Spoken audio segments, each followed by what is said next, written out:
So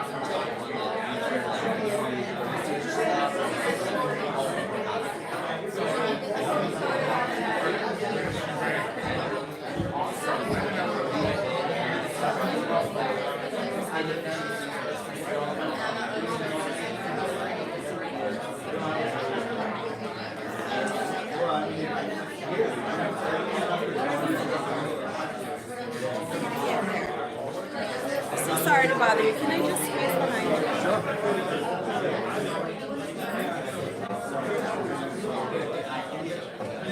Thank you.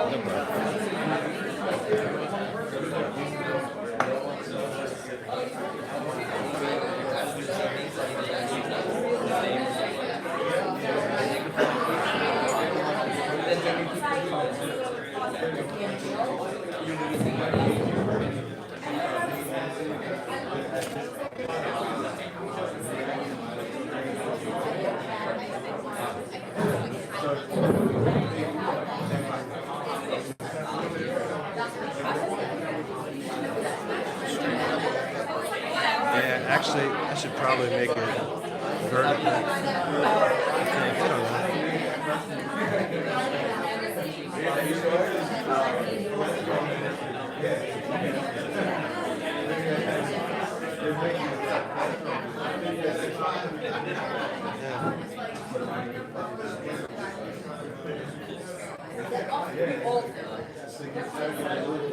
Thank you.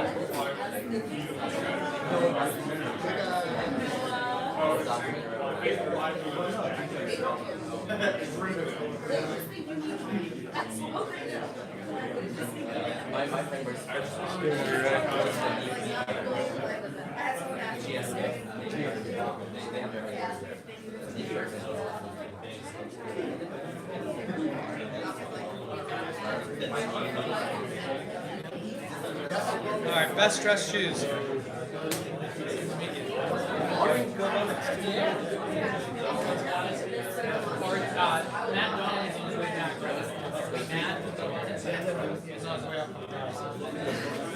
All right, guys. You guys ready for part 2 of our training for the day?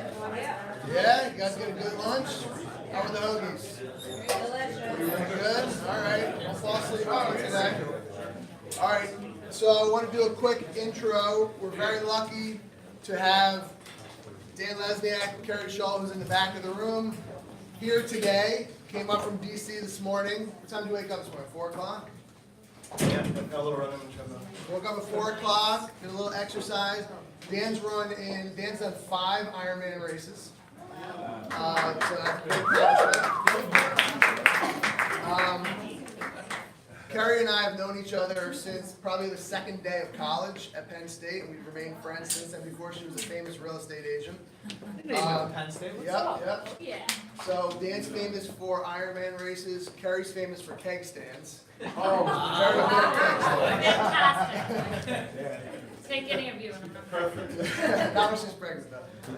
So we're lucky to have them here today. Their team in Northern Virginia, DC area, has been the top team in Virginia for the last 3 years. This year they're going to do about 500 transactions for $300 million in volume.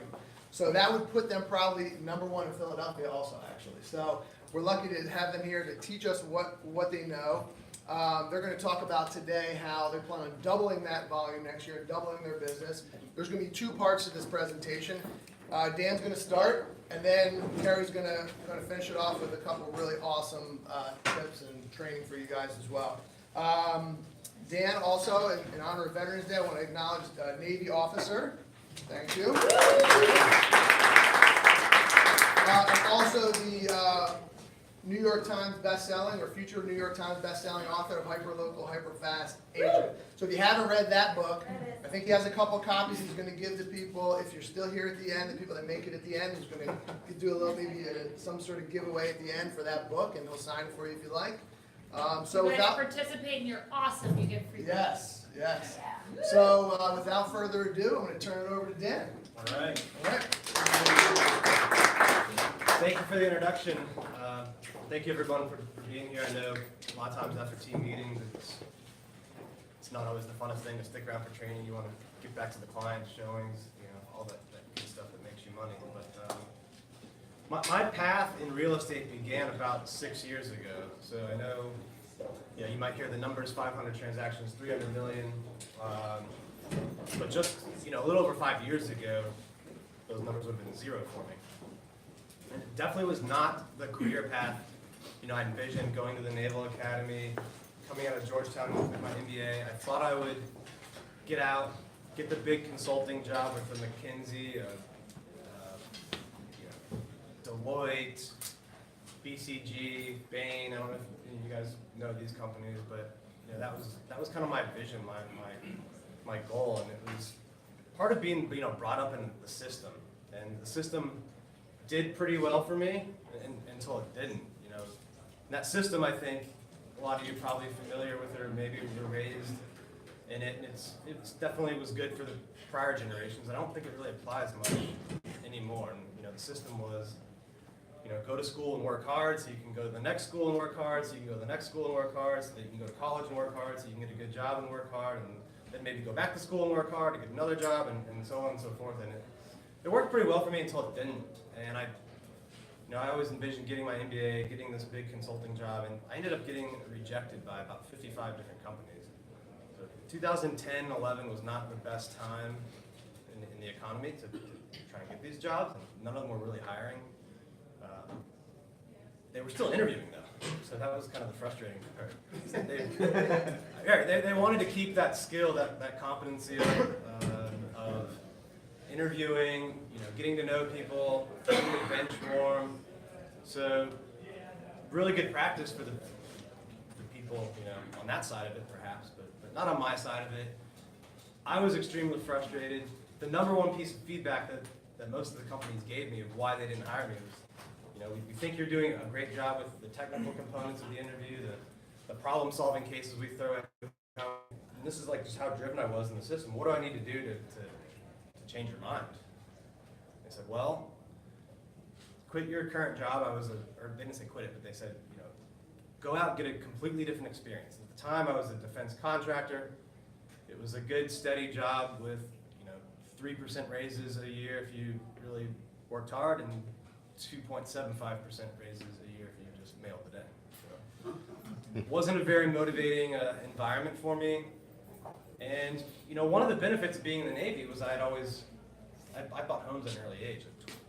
Age 23, I think, was my first home, because you can get them with no money down, VA loans. And at the time, I was actually buying my fifth home I ever bought, and some of them I sold, some of them I rented. So it was something I was familiar with, something I understood. I'm very economic, so I enjoyed it. And this was all going on at the same time that I was getting, the door slammed in my face. And so I thought, you know what? I'm gonna get my real estate license. I'm tired of bartering with agents and getting them to discount their commission, which I was pretty good at. Probably not the coolest thing to say in this room. And so I decided to get my license. I thought I'll just use it for myself, use it for some friends and family. And then it hit me all of a sudden. Well, this guy thinks I'm not good at sales. I'm gonna go out and just crush it in the building I'm in, because it's a condo building with 200 units. I can do that while still doing this defense contractor job. And so I started doing that. The business picked up within a few months. My timing was really good. And in about 3 months, I had more commissions lined up than I was going to make the whole entire year at my defense contractor job. So I decided to quit and continued on in real estate. My first year, I ended up selling a little over 22 million. I made probably 3.5 times what I would have made in my current job, and probably double what I would have made if McKinsey had hired me. And that would have required traveling a ton. So, it was an amazing experience. I didn't go back and apply to those guys, so I'm still doing real estate. And what I want to talk to you guys about today really is a little bit about how I did it, but how it can apply to anybody. So dominating a market, it's not just for new agents, but I think it's critical for new agents, but it can apply to anybody. So if you're a veteran agent who's seen a plateau and you want to get a deeper market share in the current business that you're in, this would benefit you. If you're a team and you want to expand into a new market, you can use these principles to, go into new markets. It's something Keri and I have done to kind of break out of Arlington, where most of our business is, and hopefully will increase with Amazon coming. But we've used it to go into DC and Fairfax and the suburbs and beyond, and the principles work. It's something that can apply, and it's sort of a framework that I think can be applied in any system you're in. So there's a lot of coaches out there that teach one system. That's never been my style. I think there's 100 different ways to make money in real estate to be successful. There's really not a right or wrong way. It's what's going to work for you and your market. All right, so it's basically there's three things I want to focus on: mindset, strategy, and tactics. So I think it all starts with mindset. If you have the right mindset, you'll figure out the strategy, you'll figure out the tactics. Now it does help to go into it, I think, with the right strategy, with the right tactics, learning from people that have done it before. But if I had to pick only one of these, it would be mindset. I think that's where the game is either won or lost. And to me, mindset all starts with finding your why. So, why are you in real estate? Why do you need to be successful? Why is it a must for you? Does anybody have or want to share, why real estate success is a must for them? Like why you're doing it? Any volunteers? Well, it helps me try to achieve financial freedom, but also help my family and their goals. So financial freedom, helping your family. Anything else? Changing the lives I touch with the power of real estate. That's a great one. Thank you. So I kind of did your route in the military, and then I worked for a big tax accounting firm. Quit last week. Congratulations.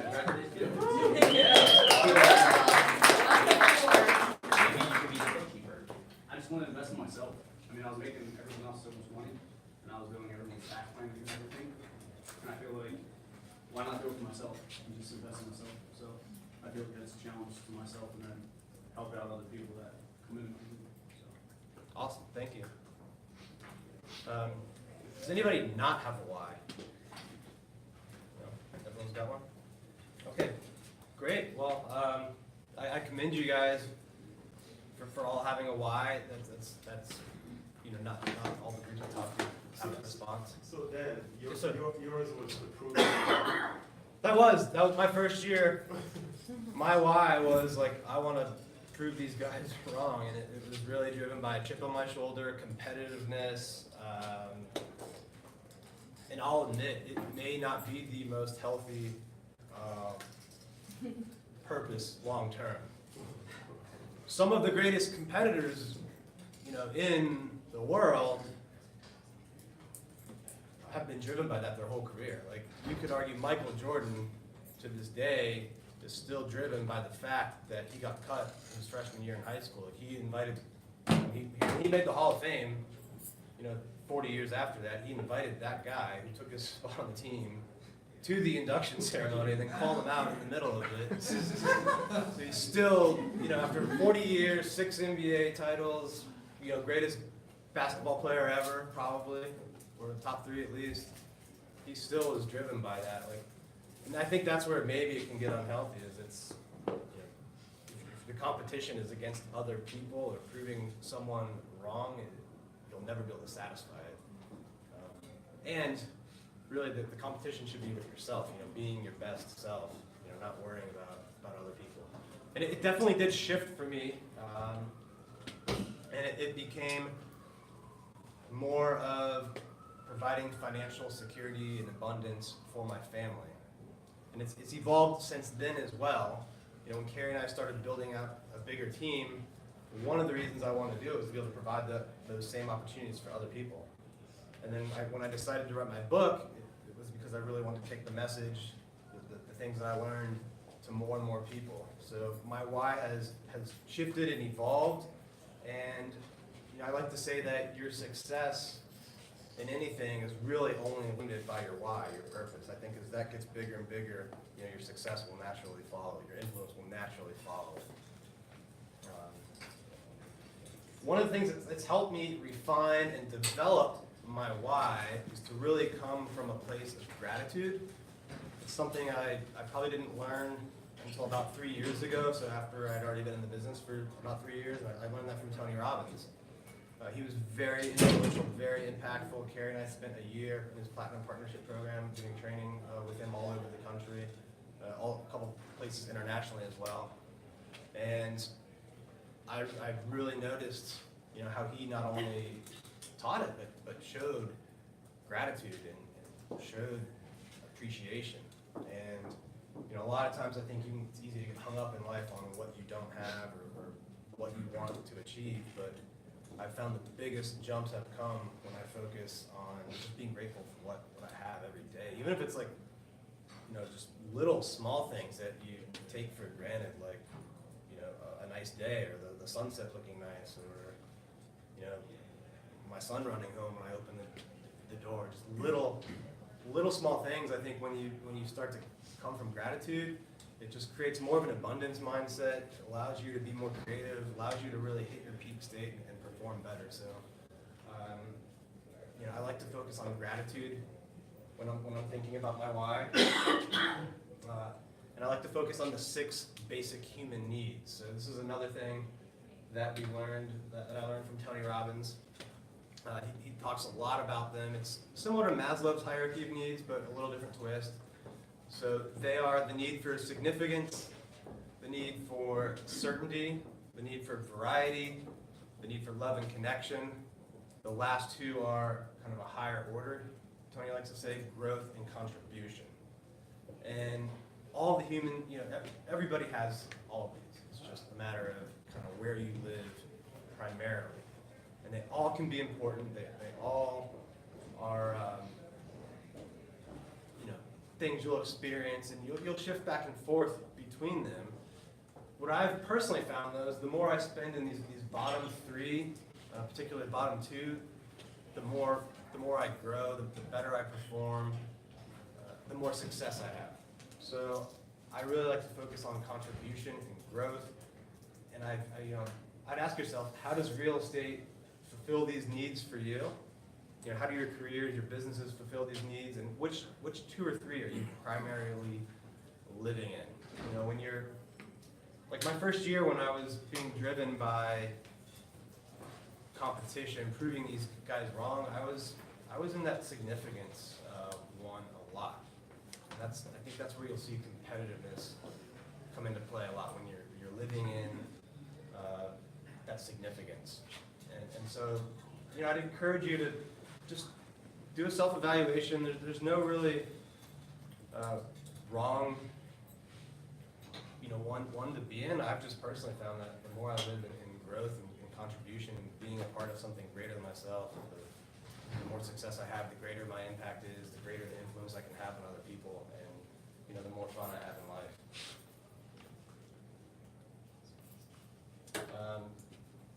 The other thing I like to always tell people about your why is, if you have a big enough why, you will figure out the how. You know, it's when you have a big enough purpose, you know, you'll figure out how to do something, because if it doesn't work, you'll just keep on trying, figure something out, you know, analyze, adapt, and overcome. If your why is not big enough, you could have like the best strategy, the best tactics, the perfect solution, perfect system, all the leads in the world, and the slightest objection or obstacle can really set you off course. But when you have that right why, when you're really aligned with your purpose, you're living a life of gratitude, I think that's when you can really overcome any objection. There's not going to be a barrier you'll be afraid to burst through.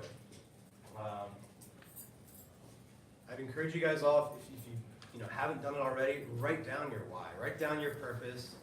You know, make it something that is very meaningful, emotional to you, and has a lot of meaning, and read it daily. So when I wake up every day, you know, I journal, I go over my goals, and I look at my purpose and why I'm doing it. And, you know, I really read about, you know, things I've written, like how can I influence more people? How can I take what I've done in real estate and business and help others get more and more success? So write it down, read it daily, and tell other people. So I've found the more that you tell people your goals, why you're doing something, it just gives you more certainty about it, makes you more accountable to it, and makes you live it, better.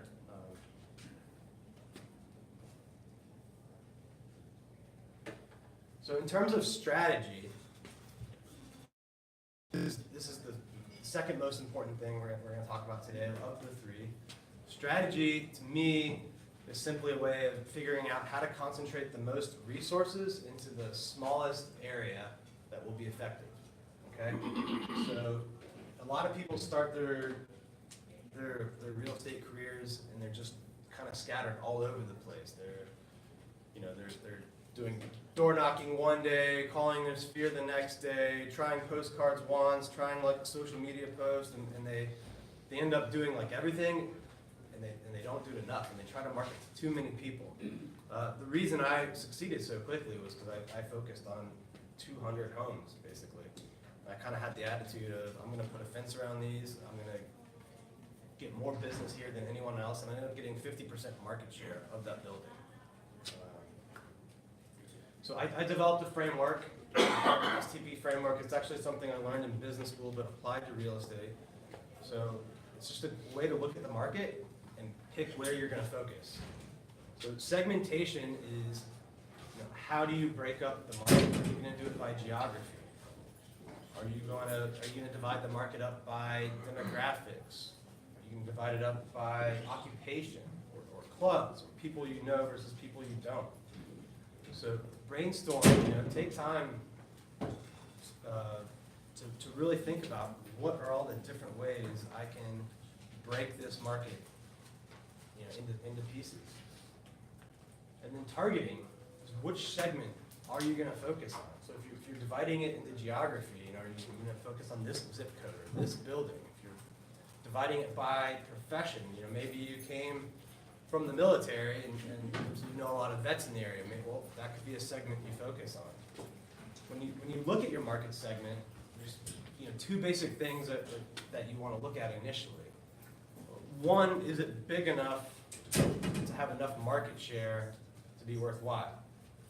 So if it's a market share of a building with 10 units in it, that's not going to be enough to have a worthwhile business. You might get 2 or 3 sales a year if you have 100% market share. So it's got to be big enough to do enough business. So you got to look at the turnover. How many homes are selling per year in there? What are the total amount of homes? Because of there might be the same amount of homes being sold in 2 different segments. So like maybe one segment has 50 homes selling every year, the other one has 50 homes selling a year. But if this one has 500 and this one has 1,000, which one are you going to want to target? Anybody? Yeah, 500. So because it's going to take more, it's going to take less resources.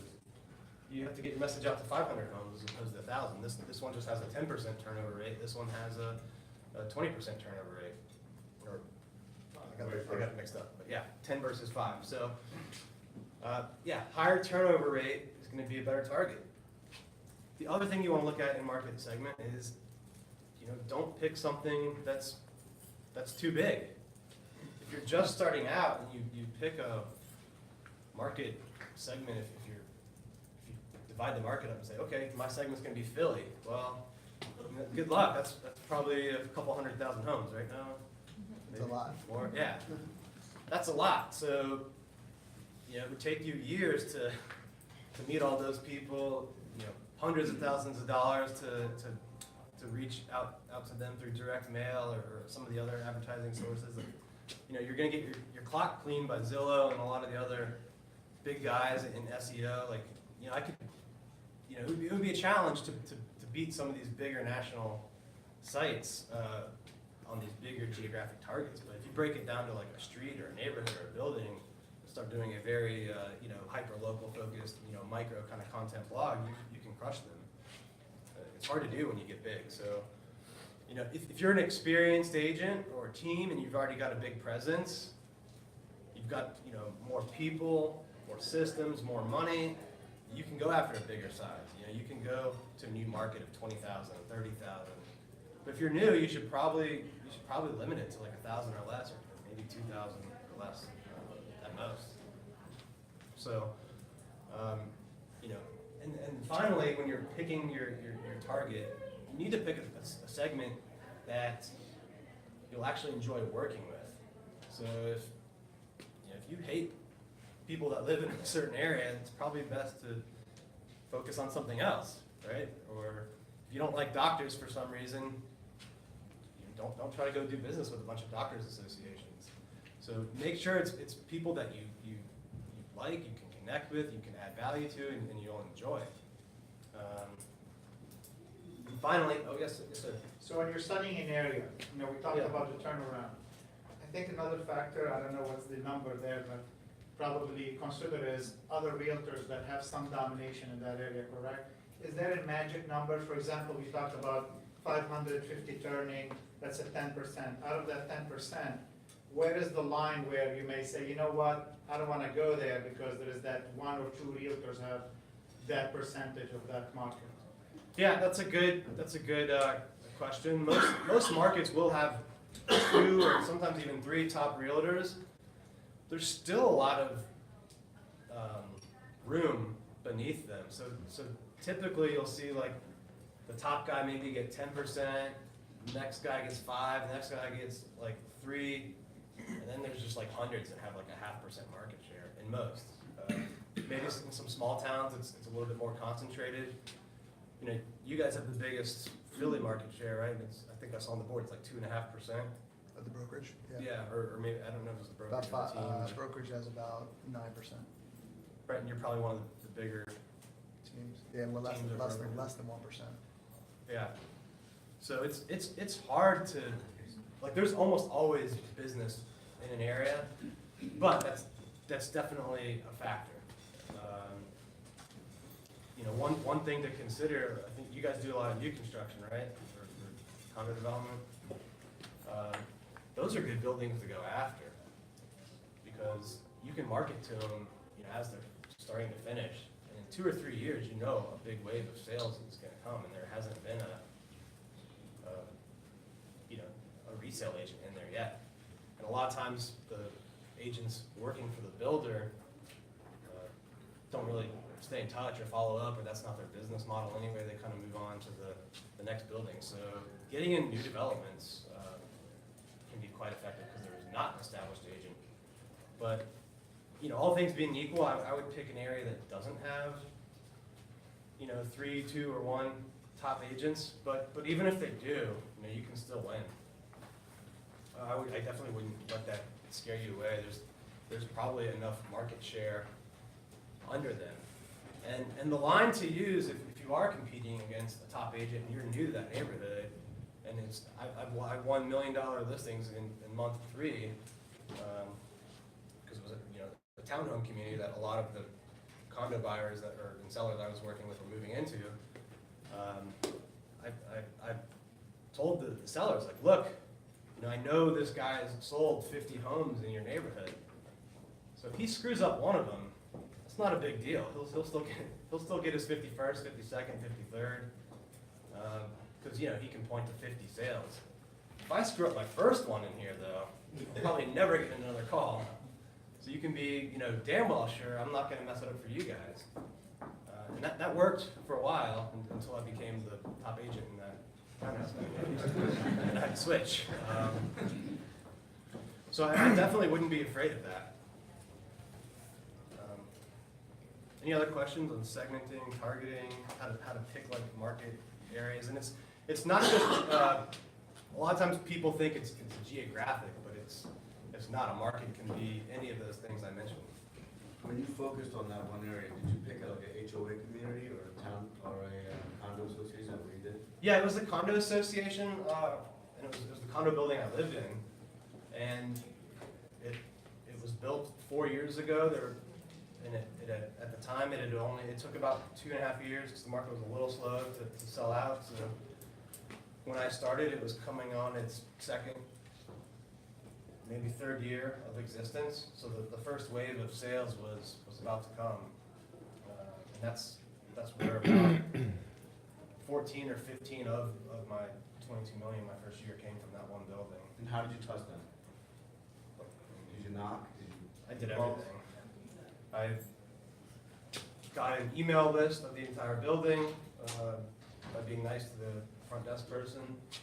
So I was in their email boxes once or twice a month at least. I did direct mail.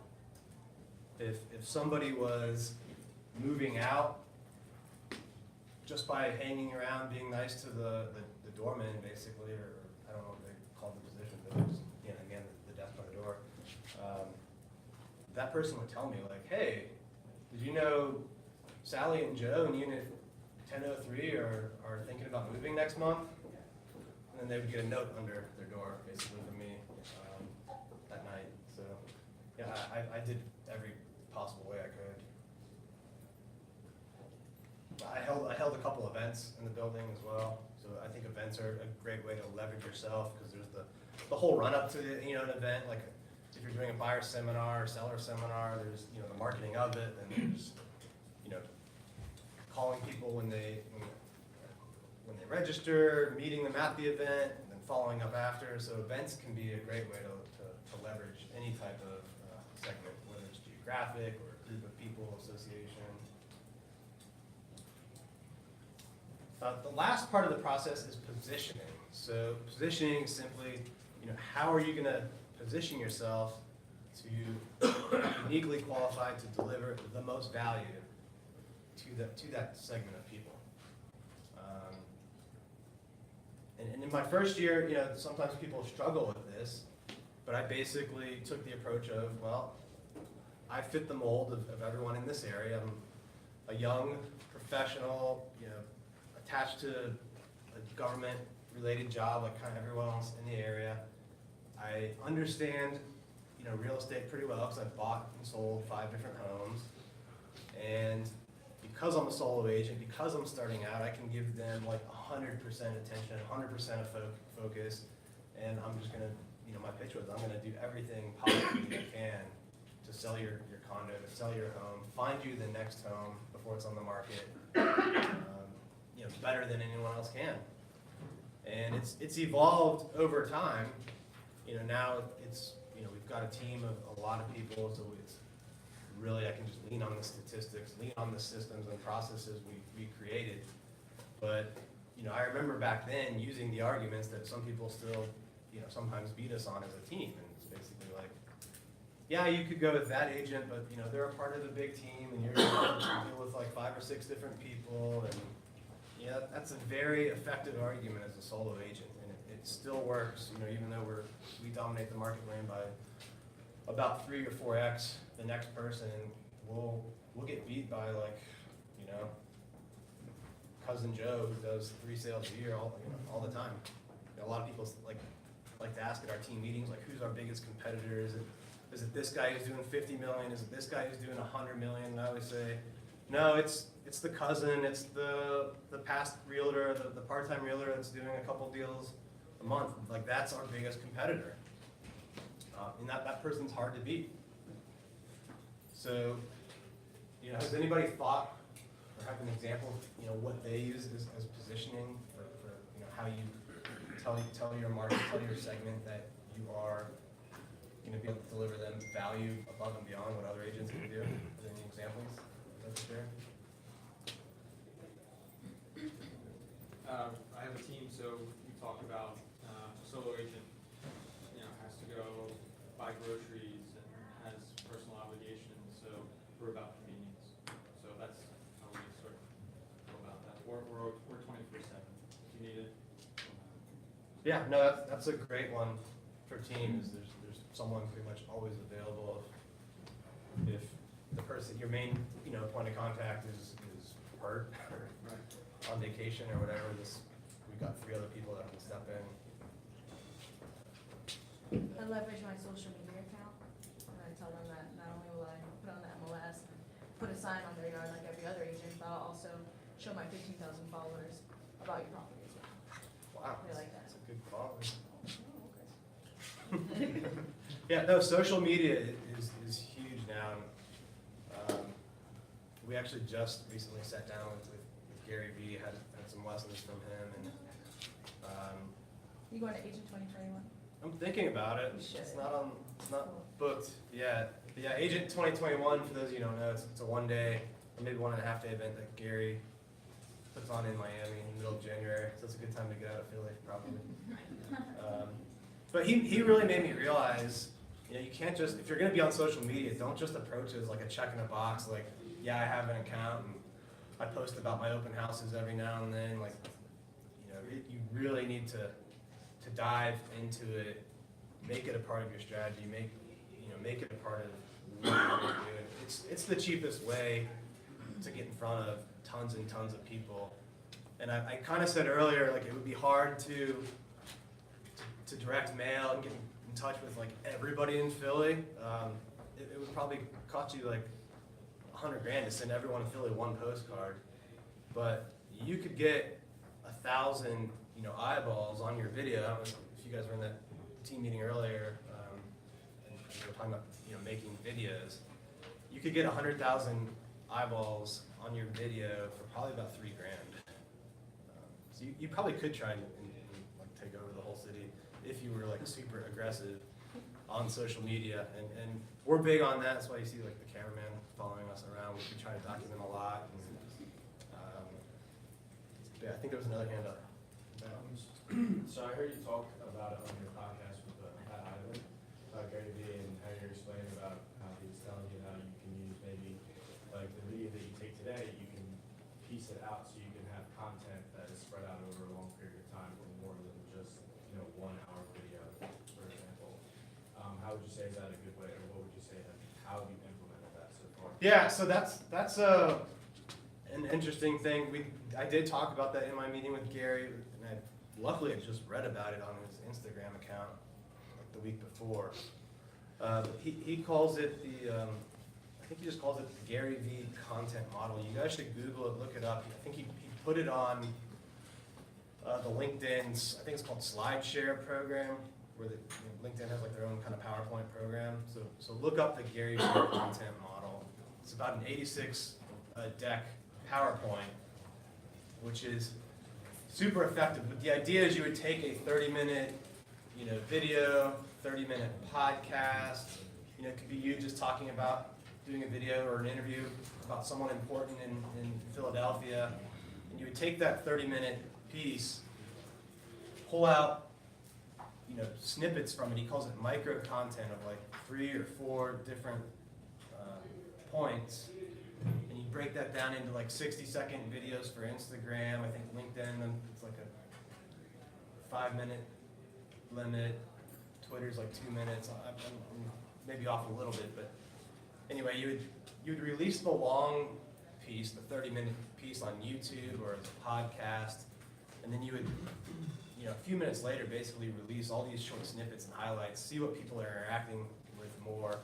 All those short pieces are kind of driving people back to the 30-minute piece, saying, hey, check out, what this, the full interview here. And then you see what people are interacting with there, and then create even shorter pieces, like 15-second stories on Instagram, memes, pictures.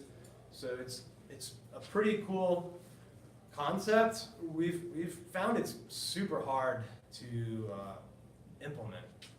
It takes a lot of time, a lot of editing, but definitely worth it. So if that's something that you like doing yourself, or I recommend it if you can hire some people to help if you're on a team, or maybe if you're not on a team, pull together resources to do. It's a super valuable way to kind of drive content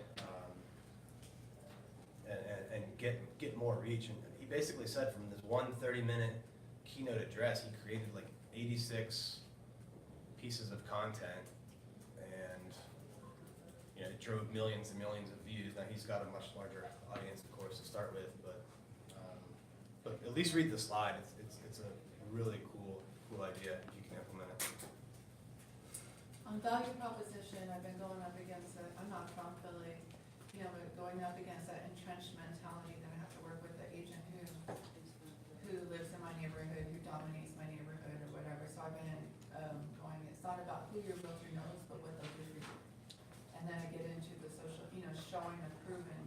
marketing strategy to strategically get in front of the right buyers? You know, because there's that old school mentality of, you know, I have to use an agent that's from my social circle and that's from the neighborhood, which was true 15 years ago, but today this is the mark. And is this mostly for buyers or listings that you're? Mostly for listings. Okay. Listings. So on listings, I think it's simple. You just kind of pitch the idea of a buyer's agent is a friend interview, a listing agent is a job interview. For a buyer's agent, there's value in a neighborhood expert that kind of knows what's going on, what's coming up. For a listing, you want a marketing specialist. So I would take it that route. But yeah, the whole idea with strategy is, you know, how do I get most purposeful in focusing all of my resources? Your resources are your time, your money, your system, your reputation, all of that. How do I focus that on the leverage points, the smallest areas that are going to give me the biggest return on investment? And lastly, I'm going to talk about tactics for a little bit. These are the smaller things you do that, you know, implement your strategy. You have to be very quick to deploy them. You have to measure them, evaluate them ongoing, and be quick to adapt.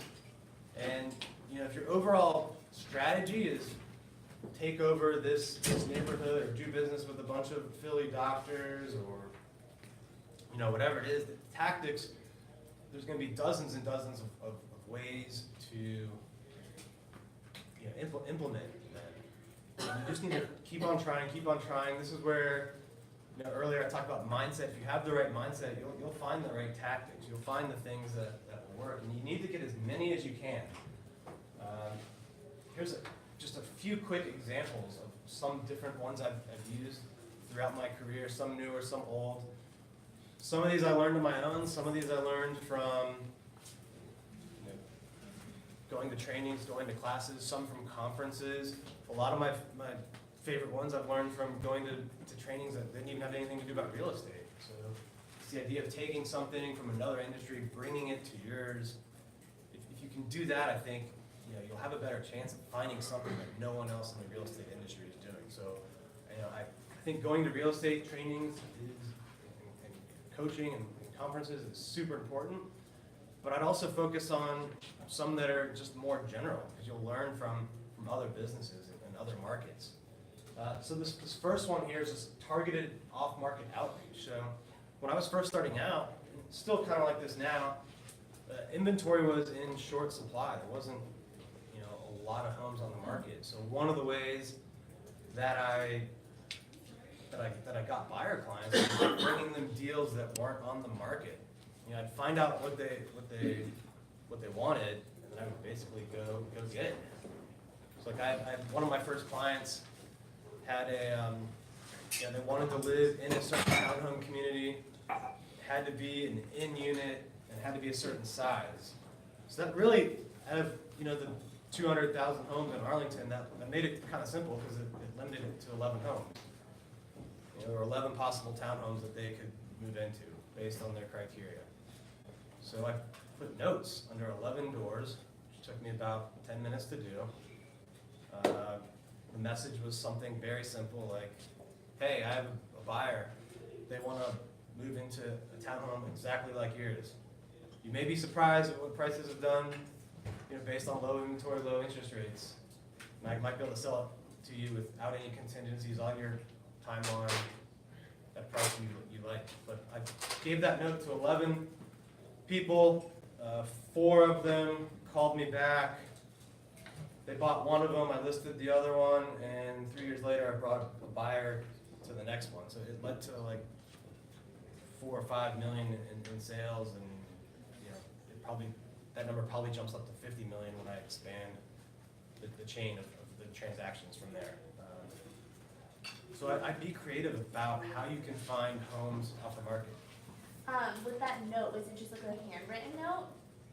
Like, or did you like type it up or on like I think it was, what? I think it was handwritten. Or maybe I might have I can't remember. I think I might have wrote the first one and then maybe I was really lazy and I photocopied the other 10. And I think I just folded it up. I didn't even put it in an envelope. It makes the open rate a lot higher. I didn't put anything on the, And you just like taped it to their door? and I slid it under. Oh, okay. But I didn't put like, you know, their address or anything. And so they probably just think it's like a note from a neighbor, right? So I mean, I got a 40% callback rate on it basically.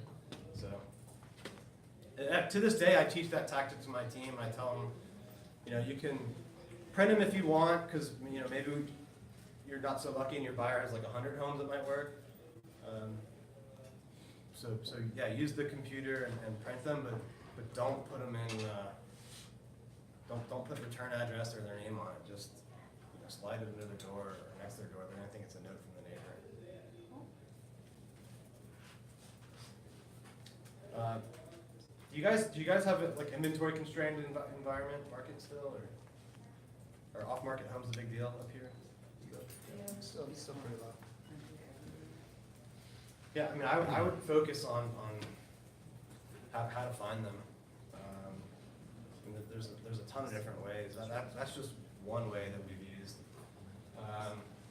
Another thing that I got really good at was leveraging sold buildings or sold listings. I did that really well in my building. So if I sold one, if I sold a 1-bedroom condo in a certain tier floor plan in the condo, basically right after one of their contracts, everybody in that tier would get a note under their door as well as an email out to the building. So I was getting them 2 different ways saying like, hey, great news, we sold a condo just like yours. There were 10 other people that came by the open house. I'm sure one of them's, looking for what you have as well. Are you interested in selling? And that usually would lead to, follow-on business. So that one deal would turn into 2, 3, 4, just happen all the time. And I don't think enough people leverage, their current business activity into getting future business activity. Sometimes it's tempting just to get caught up in the now business. And you know how it gets as an agent when you're, kind of go through the cycle of prospecting, showing, writing, closing, and you're not, focusing on all parts of the pipeline. Another thing that's gotten me a lot of business, both through marketing and on a deal-by-deal basis, is something I call risk reversal. So we run a guaranteed sale program.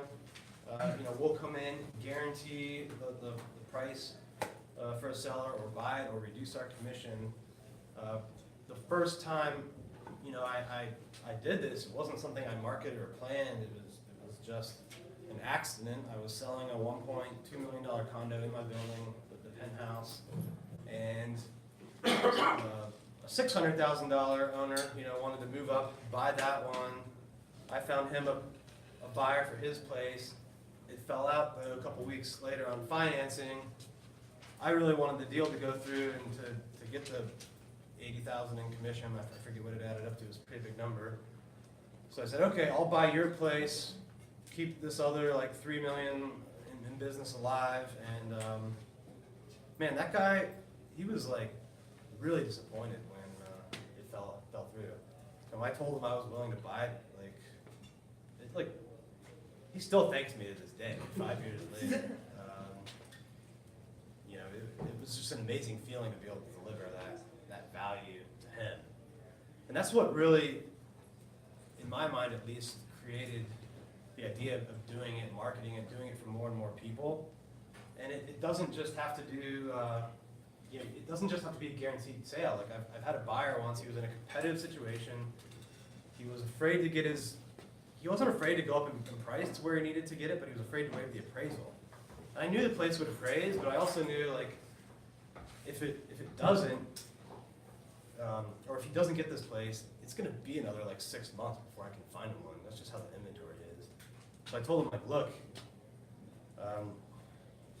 there's no way the appraisal's coming in this is another $1 million place. It's not coming in $30K less. We can agree on that. He's like, right. So he was worried about it coming in in that 10 to 20K under. So I said, look, if it comes in less, I'll guarantee the first 30,000 under. So basically my entire commission. And that's what allowed him to move forward and win and waive the appraisal and win that deal. Now, unfortunately, he didn't use the bank I told him to. And the appraisal actually did come in about, I think it was like 10 or 11K under. So I did lose about a third of the commission.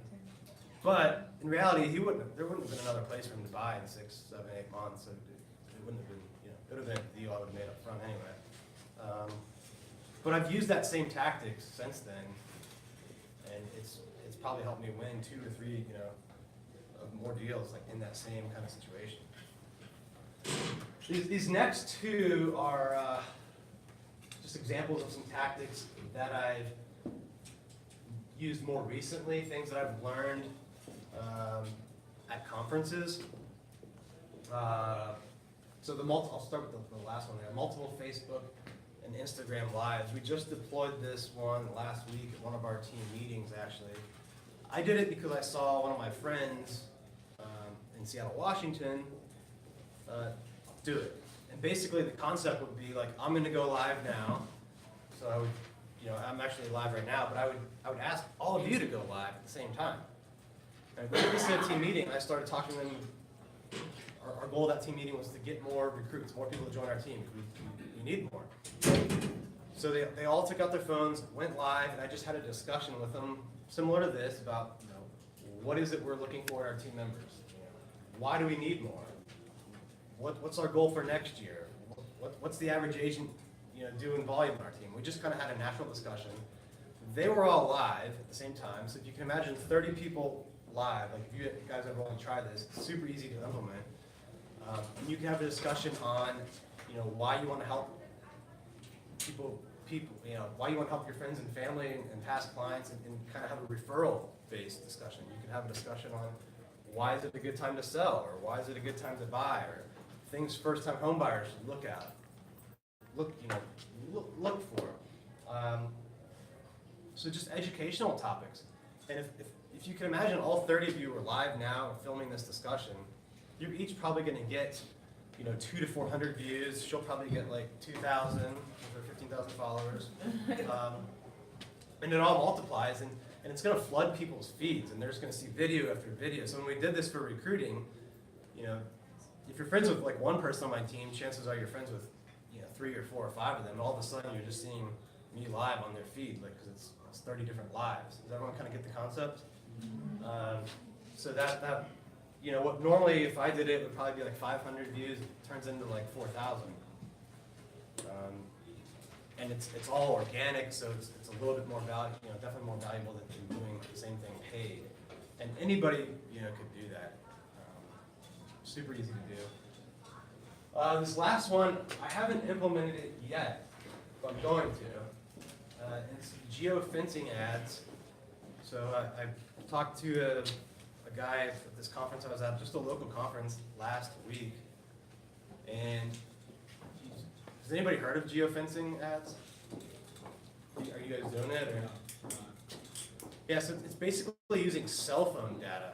So he can put in an address and get a range as little as 1/10 of a mile. He can put a rooftop, even if it's a building, and he can run an ad to basically mobile devices that hit that geo area.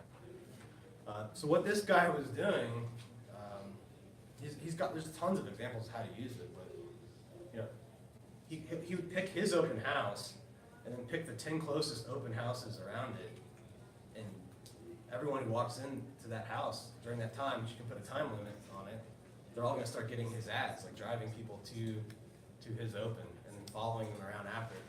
Once it basically puts a pixel on them once they click on any of it. You could do this.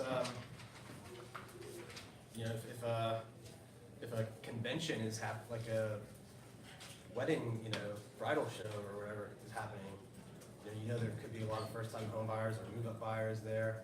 You could geofence and run a video of you talking about how you can help people who are getting married combine their households. There's just How many cell phones or family plans do you need to do that? How many? Do you need to have like multiple cell phones? You have to like put the cell phones in different places? No. You're not using your cell phone. You're I haven't figured out how to do it yet. I'm meeting with them next week, but you're giving an address and a radius, which can be as narrow as 1/10 of a mile, or it can be a rooftop of a building, basically, is what I've learned. And any cell phone that walks in there is gonna get Hey Dan, internet. it's like the Apple store. When you guys walk into the Apple store and it's like, hey, wanna buy an iPhone? You guys get that pop up or is it only me? Just you. You kidding me? Just you. I got you. Alright, not a good example. Like no, you could put you could drop a pin on every brokerage in town and run recruiting ads, all cell phones going in and out of there. Like how you think. Yeah. That's good. Yes. We're gonna edit that out the video. Send the referrals to me. But yeah, that's just, so I've got, in my book, I've got like a list of 100 of these, and if you guys email me, I'll send you a PDF of that for free, so I have that section in PDF form. I don't mind giving that away. Last two things I want to talk about with all this is be patient. So a lot of people will try something once and they'll say, well, I door knock or I cold called. I tried that and it didn't work. And well, how long did you do it? And I've been doing it for the last 2 weeks. Well, a lot of these things take 2-3 months, sometimes even longer. So, don't, especially what you're doing. It probably took you a while to build up 15,000 followers, right? You didn't just 5 years. go buy them overnight, right? No. Yeah, so that it takes a while to build that up, and you probably didn't get much ROI on that the first year, I'm guessing, right? Yeah. You did? No, not really, but people got more familiar with me Right. being a realtor and now. And it's sort of like a curve up. Like you're gonna put in the time and get a lot of the return on the back end. So a lot of these things, aren't gonna happen overnight. I don't think it's like a 10-year plan though, but I think if you're gonna try something, give it at least 6 months. With all of your marketing, all of your prospecting, all of your lead gen, you definitely want to make sure it's trackable. You definitely want to make sure it's measurable. Like, I wouldn't send out postcards that have the same, tracking code as your internet leads, because you're not going to be able to see what's working, what's not. So you need to be able to track everything, and you need to make sure that your value proposition is clearly defined and your message is consistent. But give it at least 6 months, so be patient. And the last point I'd like to make is hire for your vision. So a lot of people wait too long to hire. Okay? If you're a solo agent and you're consistently doing 2-3 deals a month, make that hire before you get up to the 3 and the 4 level. It's better to hire sooner, train, have them be a little underworked while you're building your systems. It's better to do that before you get busy. I probably put off hiring a little too long. I didn't do it until my 13th month. So luckily it was all in such a concentrated area that I could handle it. But if I was, doing business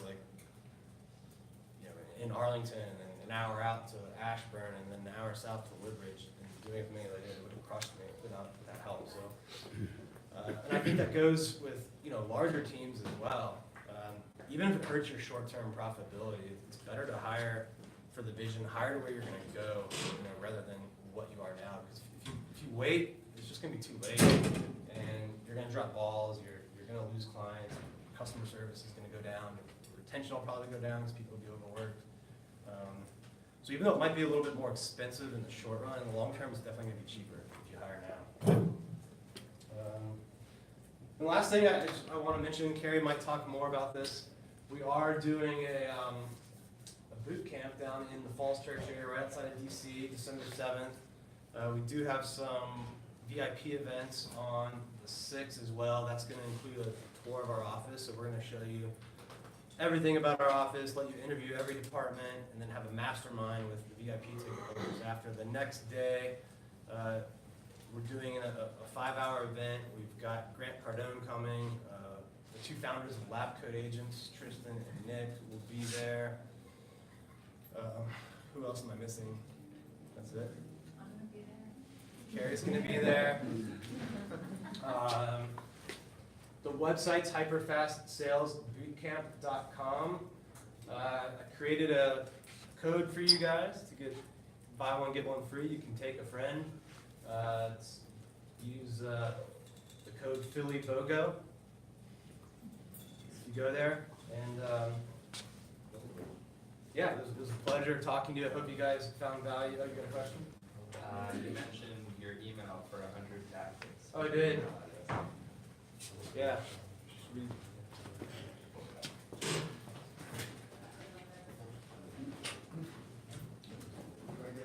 Oh, gotcha. It's Dan. Oh, sorry, go ahead. Yeah, my email is dan@livetheorangeline.com. LIVTHE orangeline.com. Yes. So in your book, you talked about pricing unique properties, Oh, properties that are not like any others, and you had a formula that I couldn't really follow. Could you talk about that a little bit? If you Sure. don't mind? So, yeah, and that I probably had some. I'm trying to think which example. It was probably some very unique condos that were like kind of the penthouse, or maybe that building only had one of them. So it's like, how do you comp it if it's 2,000 square feet and the next one is 1,300 square feet? What I would typically do, I'd look at the last time. I'd approach it a couple different ways, but one way I'd look at the last time it sold. So if it, let's say, just to make it easy, 3 years ago it sold for $1 million. Well, I'd say, okay, what did that regular, 1,000 square foot 2-bedroom sell for 3 years ago? Maybe that one sold for $500,000 3 years ago. Okay, well, what's that more common one selling for now? Okay, it went from 500 to 600. All right, that's a 20% increase. Well, chances are in the same building, this one would have also gone up that amount. So that would give me 1.2. Now that's not a perfect formula, because if the market's that thin, that $1 million sale could have been wrong. The real estate market's not like the stock market.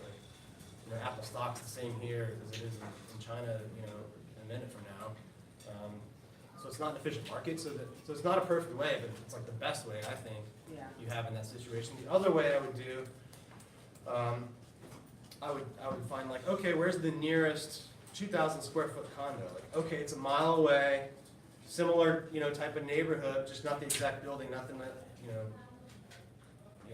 not the same area, but similar. I say, okay, that $2,000 or that 2,000 square foot condo a mile away sold for, $1 million back then. Now it just sold for $1,150,000. Okay, I can probably make an assumption around that. So I would try to find like 2 or 3 different ways like that to use. I call it parallel analysis. Right. To kind of triangulate the range. But sometimes with those bigger, unique units, like if it's the only one, the price is whatever the seller wants it to be, and the buyer can either take it or leave it. That, a lot of times, some of those more unique ones, we did that. We set the anchor price pretty high. People called us crazy. Other realtors said, what are you doing? And we said, well, if you don't like it, you can wait 5 years and buy when another one comes on the market. And a lot of times that works. I don't recommend setting a high anchor price on something that has lots of turnover, where there's a lot of good data recently. On those, I like setting them right at or maybe even a hair below market value, just to create a ton more interest. But if it's a unique sale that happens every 2-3 years, you can be a jerk about the price. Got it, thank you. So you and your wife work on a team together? Yes. Is that kind of how you met, and how is that dynamic? Yeah. How does that affect your relationship? Well, I'm right here, so you can help us We met at a Keller Williams meeting. We're not at Keller Williams anymore, but we met at a Keller Williams meeting in Arlington at a sales meeting similar to this. And the sales leader introduced me, as the new member. I think Keri had joined that office about 10 months ago. I joined it right after my first year concluded. I was at Century 21. they asked me to leave after my rookie year because I started a title company. Because I thought, I was looking at the HUDs a lot back then, and I was like, geez, I'm driving a lot of money to this guy's pocket. And I had a client who was a lawyer and just quit because he was getting tired of the corporate life. I'm like, hey, how hard would it be to start a title company? You're an attorney. And so we started one real quick, and I got a significant amount of the agents to actually buy shares of it. Similar to what the Keller in our area did. And then that broker came to me and said, like, you can't do that, that's illegal. I was like, well, this Keller Williams office with 200 agents does it. I'm sure they would be blatantly like disregarding the law. And so they gave me an ultimatum, I left.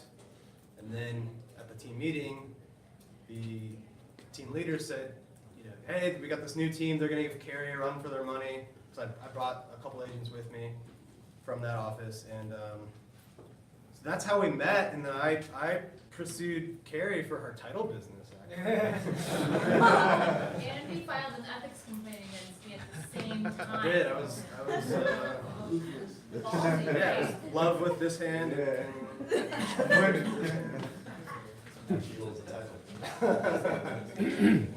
Apologize if this is a heated question, but I'm fascinated by brands. Yeah. Is Orange Line Living something that people know you as? Because, I'm trying, so this is the event coming up, Fast Agent? Right. Correct. And Keri Shull team is the team? Yes. So I'm assuming Orange Line is a geographic?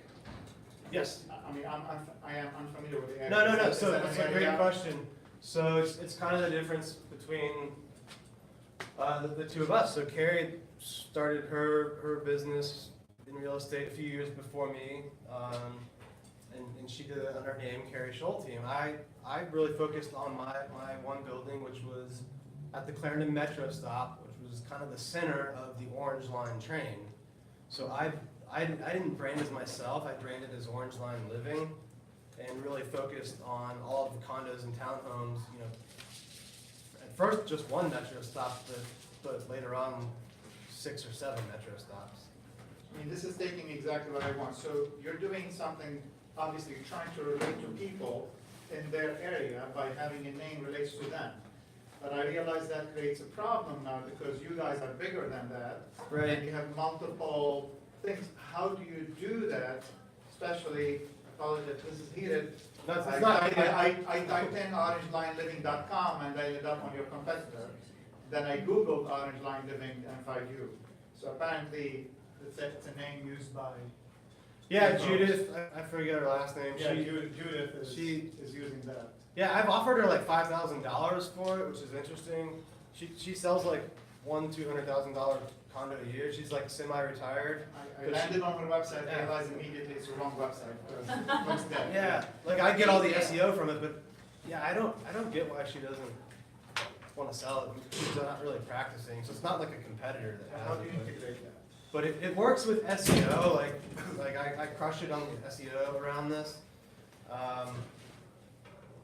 But as a team, we brand under multiple brands. So, we have some branding that goes out as Orange Line Living, some that goes out as Keri Shull Team. The Keri Shull Team encompasses a larger geographic area because it's, it can appeal to more people. It's designed that way. And when a lead comes in, it gets handled by the same phone call or the same system. We have some brands that are unbranded just to kind of target people that are interested in a certain area or just homes in general that may not want to talk to an agent yet. So we do a lot with branding, but when the lead comes in, it goes through the same system. They're going to get the same callback, the same From who's calling back? Keri Shull Team? We have a 5-person ISA team. We have five phone callers that will call them back, and they'll address them as however the lead source came in, basically. I think it's very fascinating because it would be great if we can do this. Everyone can have multiple role campaigns, but then the issue is how do you tie it into the big brand, the team.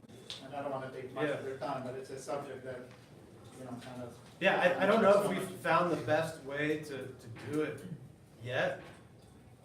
it's working, but there may be a better way. So I love the discussion about this thinking. And do you include like all numbers whenever you advertise for both teams, like all the Yeah, brands? we have DBAs, so they're all, and we have a brokerage name too that they both sit under, but we have DBAs, so they're all the same. It is kind of funny though, 'cause sometimes like we'll get random complaints sometimes where people say, look, I saw Orange Line Living, but the broker name's not on there, and they'll file a complaint without even calling us, but then you like look on the D4, the licensing site, and there's DBAs, and it's all easy to see, but yeah. Your team of ISAs, are they also responsible for, once they get somebody who becomes a nurture, instead of a now lead, a 6-month lead, or a 9-month lead, or a 1-year lead, are they then responsible for that nurture, or do you have someone else in your organization who does that, or you're not picking those up right now? No, if they don't book them now, they get put into a campaign, and if they don't make contact, they try very aggressively to get back in touch with them for a certain period of time. Then they get put in a more nurture type campaign. Do you use like a 12 direct or a 33 touch or a 15 direct or something like that? We've got multiple different campaigns depending on how the lead source came in, if it's a buyer or seller, and it's going to be a mix of emails, text messages, phone calls, check-ins. We do it all in Infusionsoft. I think Noah uses that too. Yeah. You want to do the honors of introducing Keri? Yeah. So Keri's up next. I think, did you introduce her? Yeah, but you can give her your own personal introduction. All right. So Keri started off in real estate right out of college. She, instead of taking the Oscar Mayer Wiener hot dog, is that right? I say it right? That is true. That is. She had that offer on the table, decided to go sell new homes down in Northern Virginia. That was my runner-up job. Jake is the reason that I ended up in real estate. So I was ready to just take to traveling in the Wienermobile. So that's how she got into new construction sales. Jake saved her from being the hot dog girl. Hey, I think it would have been awesome at being the Oscar Mayer Wiener, but I'm happy I'm here.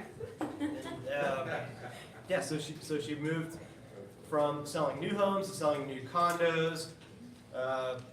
Crushed it in both of those areas. Was condo salesperson of the year from Mayhood. And then her mentor, maybe I'm telling too much, but her mentor one day said, "Hey, I've got an investor. They want to buy like 100 million of REOs," because that was when the crash was about to happen. So, do you want to come and be my partner? Keri got out of a really good job to do that. And then that investor went out and bought 2 hotels instead. So she had to figure it out. Anyway, she started building a team, did really well right off the bat. Was very involved in coaching, mentoring events from the get-go, which I think she'll always testify really helped accelerate her growth. And we met a few years later, and the rest is kind of history. But I think she really gets her joy, her desire in real estate just by looking back at her own childhood. Her father was in distribution. He opened up a grocery store, distributing centers, so they had to move all over the country. I think 13 moves since between age 5 and 20. The last one happened, I think, 3 days before her senior year in high school. So she'd finally been in a place for a few years, loved it, was entrenched in Portland, Maine.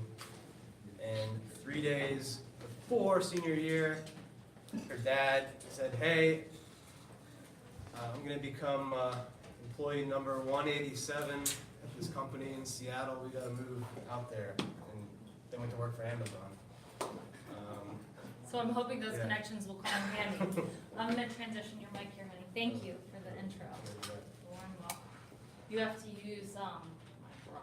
No, not that. No. Okay, so just take that. And then you're going to stick this in my bra. Guys getting a little inside scoop here. We're live. So, sweet, awesome, you guys are getting some too. So I'm Keri Shull, hi. A lot of fun here. So my goal today is to help you double your income in 2019. Who wants to make more money? Me. Okay. No, I can't use the one I have on since it's not working. Take that one off, yes, there we go. Okay, so, I'm gonna ask you guys a question.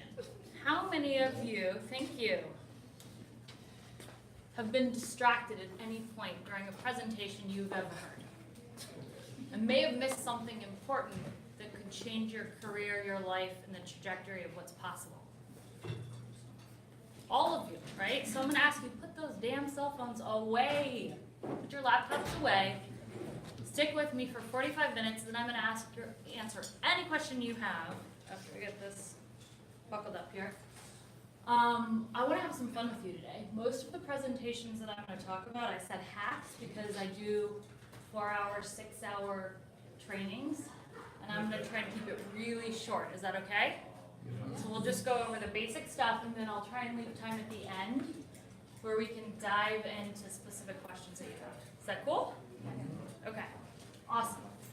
And I asked the room earlier, how many of you guys work mainly with buyers?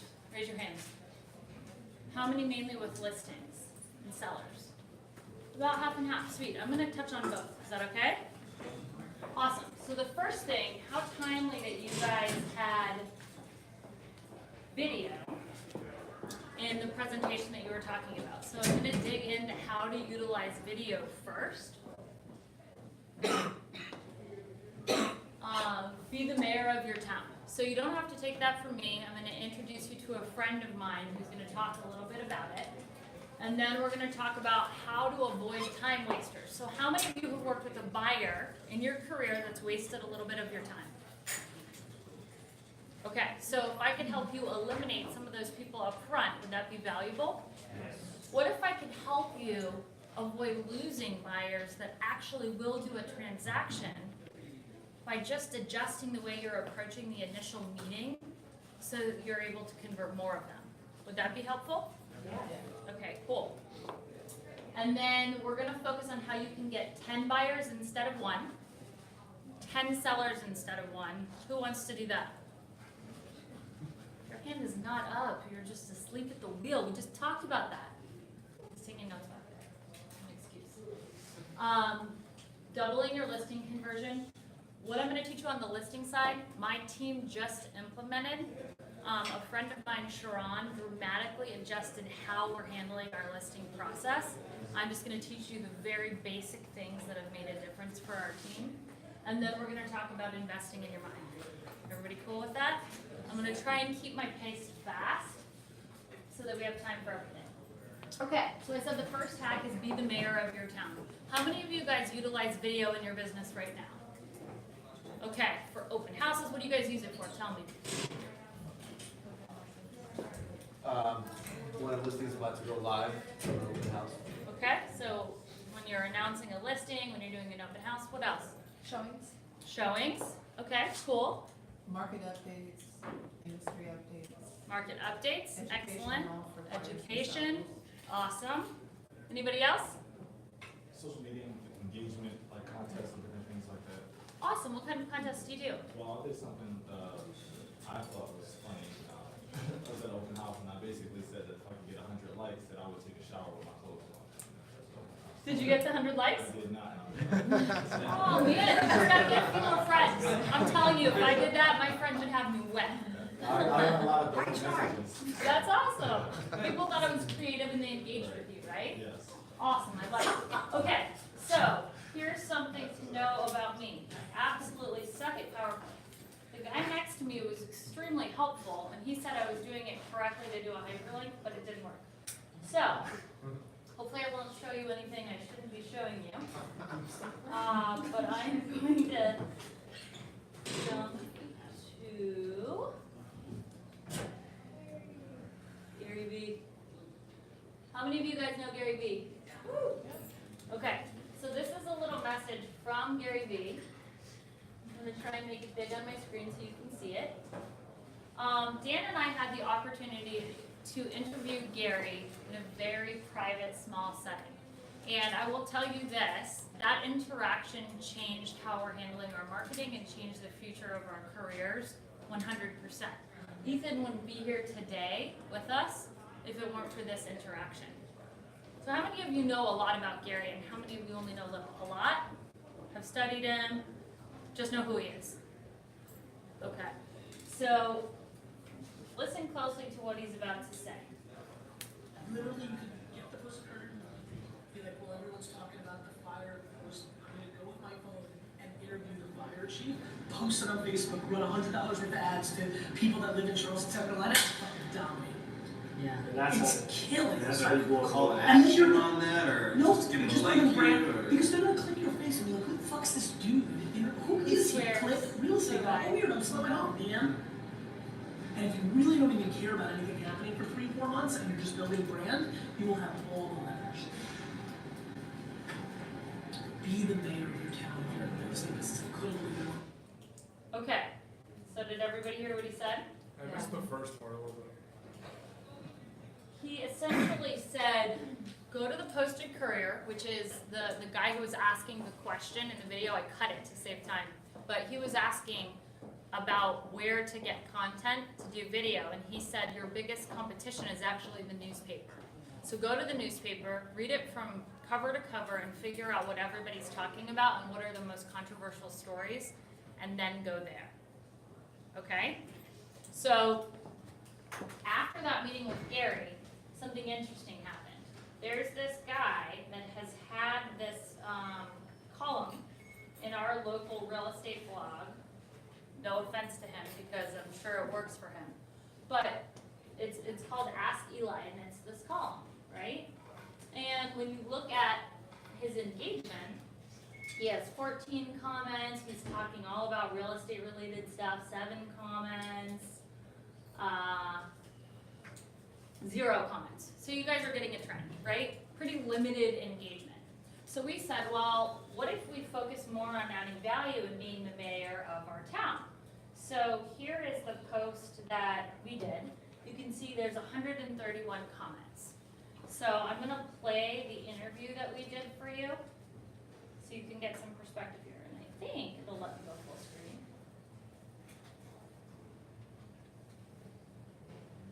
I can't hear anything. Right here? In Arlington, Virginia, to get the story from residents. There are a lot of pros and cons, so let's see what people have to say. So what is your opinion of the bird scooter? I think they're almost as dangerous as people walking around with their devices in their faces. They're not really paying as much attention. They're moving really fast, and they're not wearing helmets or any other protection. I think it could be a bit of a nuisance for us. What is your opinion about the bird scooter? I think it's good.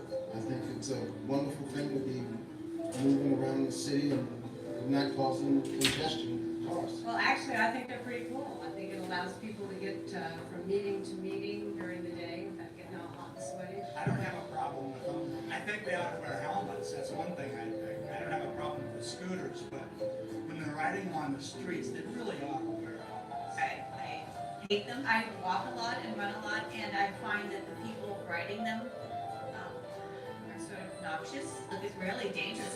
As fast as they can go, it doesn't seem like their braking capability is very good. The ones on the streets, I think they must be crazy because, again, they just seem to not obey the... Yeah, I'm gonna stop it here. Bird scooters were something that people were talking about. So I took Gary's advice and I figured out what was controversial. So what happened, unfortunately, when this article went live, the interview that's coming next, and if you guys want to watch this, it's on our YouTube channel to get the full experience, is somebody that fell off a bird scooter going 15 miles an hour and hit his head and woke up in an ambulance and didn't know his name. And so I interviewed him, I interviewed his wife, I kind of got the full scope of the story. And the day before the story broke, someone died on the bird scooter, okay? I had 131 comments. So the point of this, when you're thinking of, okay, if I want to be the mayor of the town, what does that mean? You're talking about what people care about and what they're thinking about. So yes, you're not saying buy or sell a home with me, but what you're doing instead that I believe is a lot more powerful is meeting the entire community where they are. What platform is your blowing on? That's on a platform called Arl Now. It's just a blog, right? A local Arlington blog. So they already had a real estate blog, and I said, great, no problem. I'm not going to talk about real estate. I'm going to talk about other things. How long have you been doing that? Probably about 4 weeks. And what difference does it make? So the thing about this is, it's not a, oh, I'm gonna go do this and then I'm gonna get an immediate ROI. That's not how it works. So if that's your expectation, you're gonna be disappointed. This is a long-term game. Now how do I go back to the full screen again? Yeah, I got you. Okay, cool. But I guess what I'm asking is, have there been people that, I mean, I understand that Gary suggested it, but have there been people who have used this and found that it's worked? Yeah. Yes, absolutely. So let me show you the facts right now. That guy gets 7 people, 0 people, and 13 people, and he probably pays more than I do. And I got 6,542 people and 131 comments. So when you think about that kind of engagement and what that means for your business, when I'm standing on the street, people know who I am, right? And they know who I am now because of bus ads and because they see my for sale signs everywhere. But now I can use something like this and retarget them and be in their newsfeed and be top of mind because I'm how they deliver their information. So last night, I get a text message from Dan at like 10:30. And we had to get up today at like 5 to be here. So I was in my pajamas, in bed, and he's like, holy crap, Amazon is coming to Arlington. The news just officially broke. So I get out of bed, I'm like, trying to do the, get on FaceTime Live and say, news just broke, Amazon's coming to Arlington, here's what it means for our real estate market, blah, blah, blah, blah, blah. So being the source of news, then I can take that lesson and I can just retarget it in front of the exact people that I want to reach. And what's incredible about digital marketing is that if I'm really good, like Dan said, if you pick your target with digital, you can focus on a very specific demographic too. You can focus on, if you do really well with first-time home buyers, people who are in the income range where they're typically buying their first home. You can focus on an age range, right? So you can get very specific on who you're retargeting your content to. You can become famous to 4,000 people for super cheap. You could farm that location a lot cheaper on digital media than you can with direct mail. Does that make sense? I haven't done it as consistently in Philly, but on Hawaii, I used to blog on WordPress, and I had, for instance, just that kind of thing, what people are interested in about the island. $1.6 million oceanfront listing directly from the blog. You know, it comes in time. Yeah, we did another one on dog parks, and people are private messaging me, oh, I saw your message on dog parks, right? So what I know is this, I am getting presence, and I think he refers to it as omnipresence, right? I'm getting presence all over our community in a different way. So what I want you guys to do for 1 minute, stand up. Okay, I want you to partner up with somebody, and I want you to share one idea, something you could do to create newsworthy content. Doesn't have to be complicated. You don't have to have a videographer. All you need is an iPhone. I don't know about Androids. A friend with an iPhone. So share one idea. Partner up one idea, and I'm going to ask for examples. So come up with a good one. 1 minute.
wants to share? So we have to have a great idea about doing video for restaurants that are opening, get more time in the area.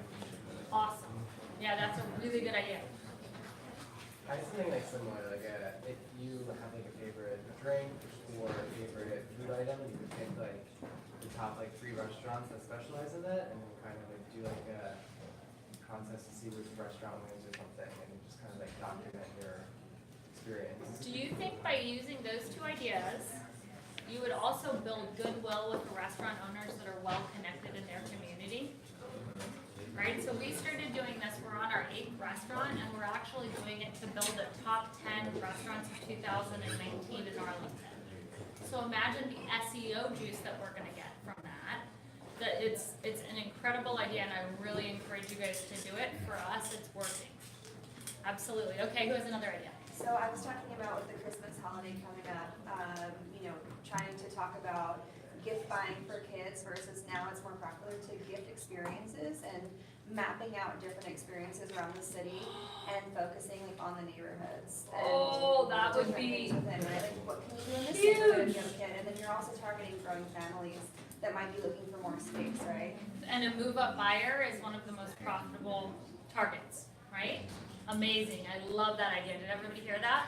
Yeah. You can't do it though. She's gonna do it since she thought of it. Can you repeat that? Say it one more time. Yes, so I was talking about the popularity now of gift giving for children is actually giving experiences versus toys.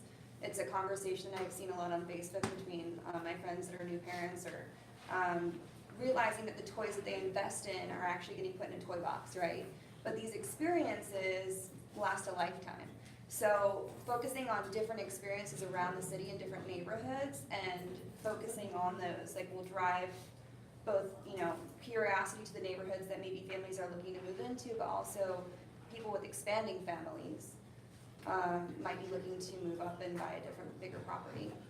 And what Dan was talking about earlier about micro content, right? You could segment that into mini sessions and release those on Instagram.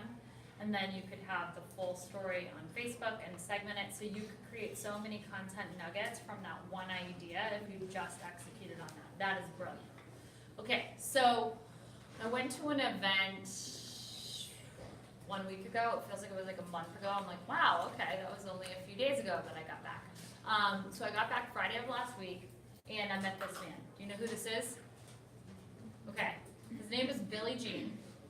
He's already been, Billy, if you're watching, he's already been very influential to me because the thing that I'm like a professional real estate agent, right? Like I have the image of being a real estate agent. And so what I realized is sometimes that's pretty darn boring. And he is adds a lot of spice. So I'm gonna let you look at an example of something that he's done with video for his business. And then I want you to think for another second in your head. We're not gonna split up into groups because I'm afraid I'll lose you. I want you to think for a minute as you're watching it, how could you do something like this for your business that might go viral and might get you, instead of a couple clients, 100 clients, right? So let's take a look. I hope it's not too loud. I'll adjust immediately. $25,000 to the girl who lets me shave her head.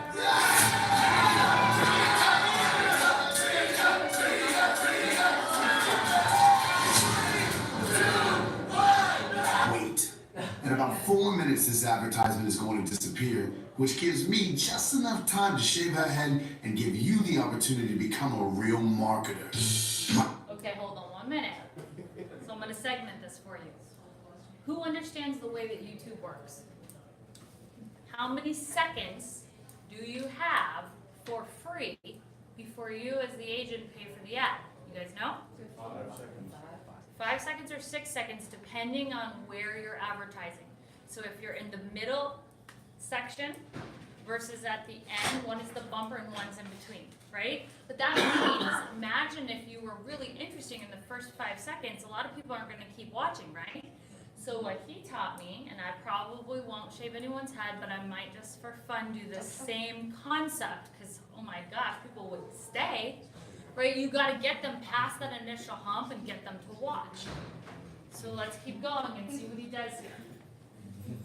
My name is Billy Jean, and I'm the wolf of paid advertising. When it comes to paid advertising, on any given month, I spend about $10,000 on podcasts, another $36,000 on billboards, about $100K on Facebook, and another $200K on YouTube. Cheers. And if I'm being completely honest, another $30,000 to $50,000 on this penthouse, company trips, a Bentley, a Corvette, a suite of the San Diego Padres. Why? Well, that's because it's awesome. Now, before you skip this ad, let me ask you a question. Do you hear that?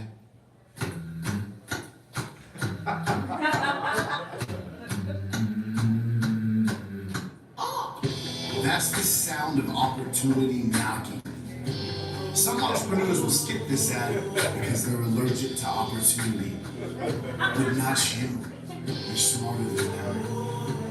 You know the consequences of not using social media advertising in 2017, and that's why you're still here listening.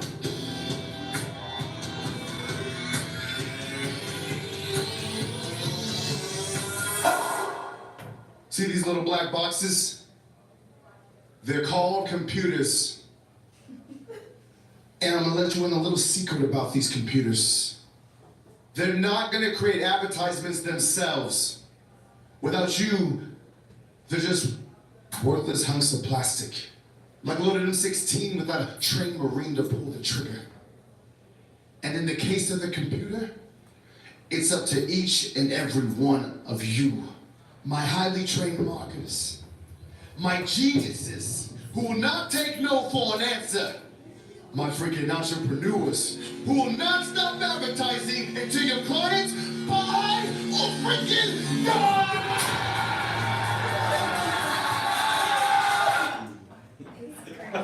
So what do you guys think? Are people paying attention? Like imagine if you guys decided to let Noah be that guy and to all act this out and to recruit for your brokerage, what would happen? Would it go viral? It would. Would everybody in the city be like, damn, they're cool? Like there's so much energy in that. So what we're looking at doing on our team is creating a contest and dividing into groups and trying to create the content that goes viral. So it'll be all about views, right? So it'll have to be really interesting. But how can we leverage ideas like this? So I'm asking you to think about it while I'm talking so you can share a few ideas and go over the top with something so that you might get that kind of viral. I mean, did you guys see the view count on this? I think it's like, no, we're gonna escape. Okay, 1.829 million. Would that help your business? 1.8 billion people watching your video? Okay, who has an idea that might go viral? So I've been doing dance videos at open houses, and especially on top of rooftops. Oh, and, yes. All right. I haven't done YouTube yet. My friend does it. She has about like 30,000 subscribers. She's a musician. Once you hit like a certain number, it just skyrockets. So I'm setting up my YouTube channel now. There's a lot of algorithms. But on Instagram and Facebook, I did 7 videos last month. I got 30,000 views. This one's amazing. It's not viral, and I'm like, I need a cat in the background. But it could be. No. So you guys know what? I don't even know how to do it, but that like dance, like the floss thing. Have you guys seen the real estate flosser? No. He's a dude that flosses. He does that dance. I don't know how to do it, and I'm pregnant, so I have an excuse. In every single room in a house. He's out of the San Diego market, and he's one of Billy's clients. The guy sells houses fast because he gets so many eyeballs. This is the new game, people. This is the game. Mine's a little bit more technically advanced than that. You do break dancing? Yeah, it's contemporary ballet and modern. Oh my gosh, that is incredible. So it's actually real dancing. I don't think anyone wants to contribute after that because that's such a good one.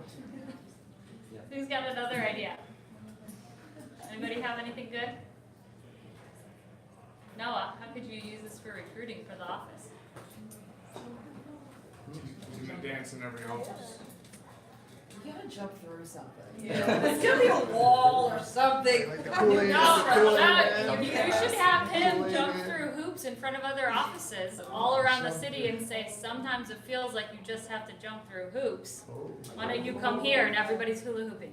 I got a good one. So we're like basically being videotaped from upstairs, and Noah's just like throwing $100,000 down. And it's like, Yeah, you like that, okay. wouldn't you?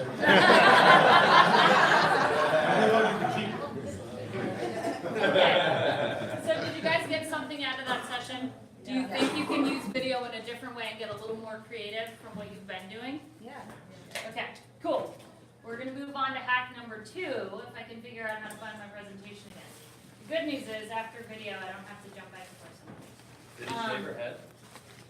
No, we didn't shave her head. Okay, so on to working with the right clients. So how many of you believe if you move to Washington, D.C. tomorrow, what you might want might be unrealistic for the market? Yeah. Right? So the way I look at it, I always hear real estate agents say, I'm so unlucky, my clients have these false expectations, or they're just not realistic. Can you guys relate to that at all? I'm sure you have never said it, but have you heard someone else in the real estate industry mention that their buyers are unreasonable or unrealistic? Okay, so often what agents do is they just stick them in a car. They think I'll exhaust them showing them properties, and eventually they'll get it and they'll buy a house with me, and I'll be really nice. Maybe I'll bring sodas and waters and candy and hope that I keep them engaged for that long. Does that make sense? So on our team, we take a dramatically different approach. So we have a 3-step process with every single buyer client that comes in. The first process all of us do, and that's a needs analysis. But what I would challenge you to think about when you're doing your needs analysis is, are you really digging deep enough? Jake and I know from our Envy Homes training days, you're trying to find the need within the need, right? So what is it that they're not telling you? If they say I need a big backyard, what are some questions that you guys ask to find out what the true motivation is? What are you going to use the backyard for? Yes, how are you going to use the backyard? It's gonna be animals or something. Animals. Pets. Millennials are buying houses for dogs, that's what they say. I believe that, that's why I did the dog park segment. I like that, the dog park. Yeah. I wanna go to the one in my neighborhood for sure. Cool, so, What's a backyard mean to you? How big? yes. Yep, so trying to define and clarify, right? So a lot of times when I hear agents talking about their process of doing the needs analysis, and I've talked to agents all over the country, they're asking a series of questions on a checklist, and they're like, okay, 3 bedrooms, 2 baths, yard, and what's the problem with doing it that way? You don't ask any questions beyond the questions. Absolutely. But you don't know their motivation. And you don't know their true motivation. You also don't know how to solve their problem when they can't have what they want. Which, if we're honest, every client wants something that they can't have, including myself.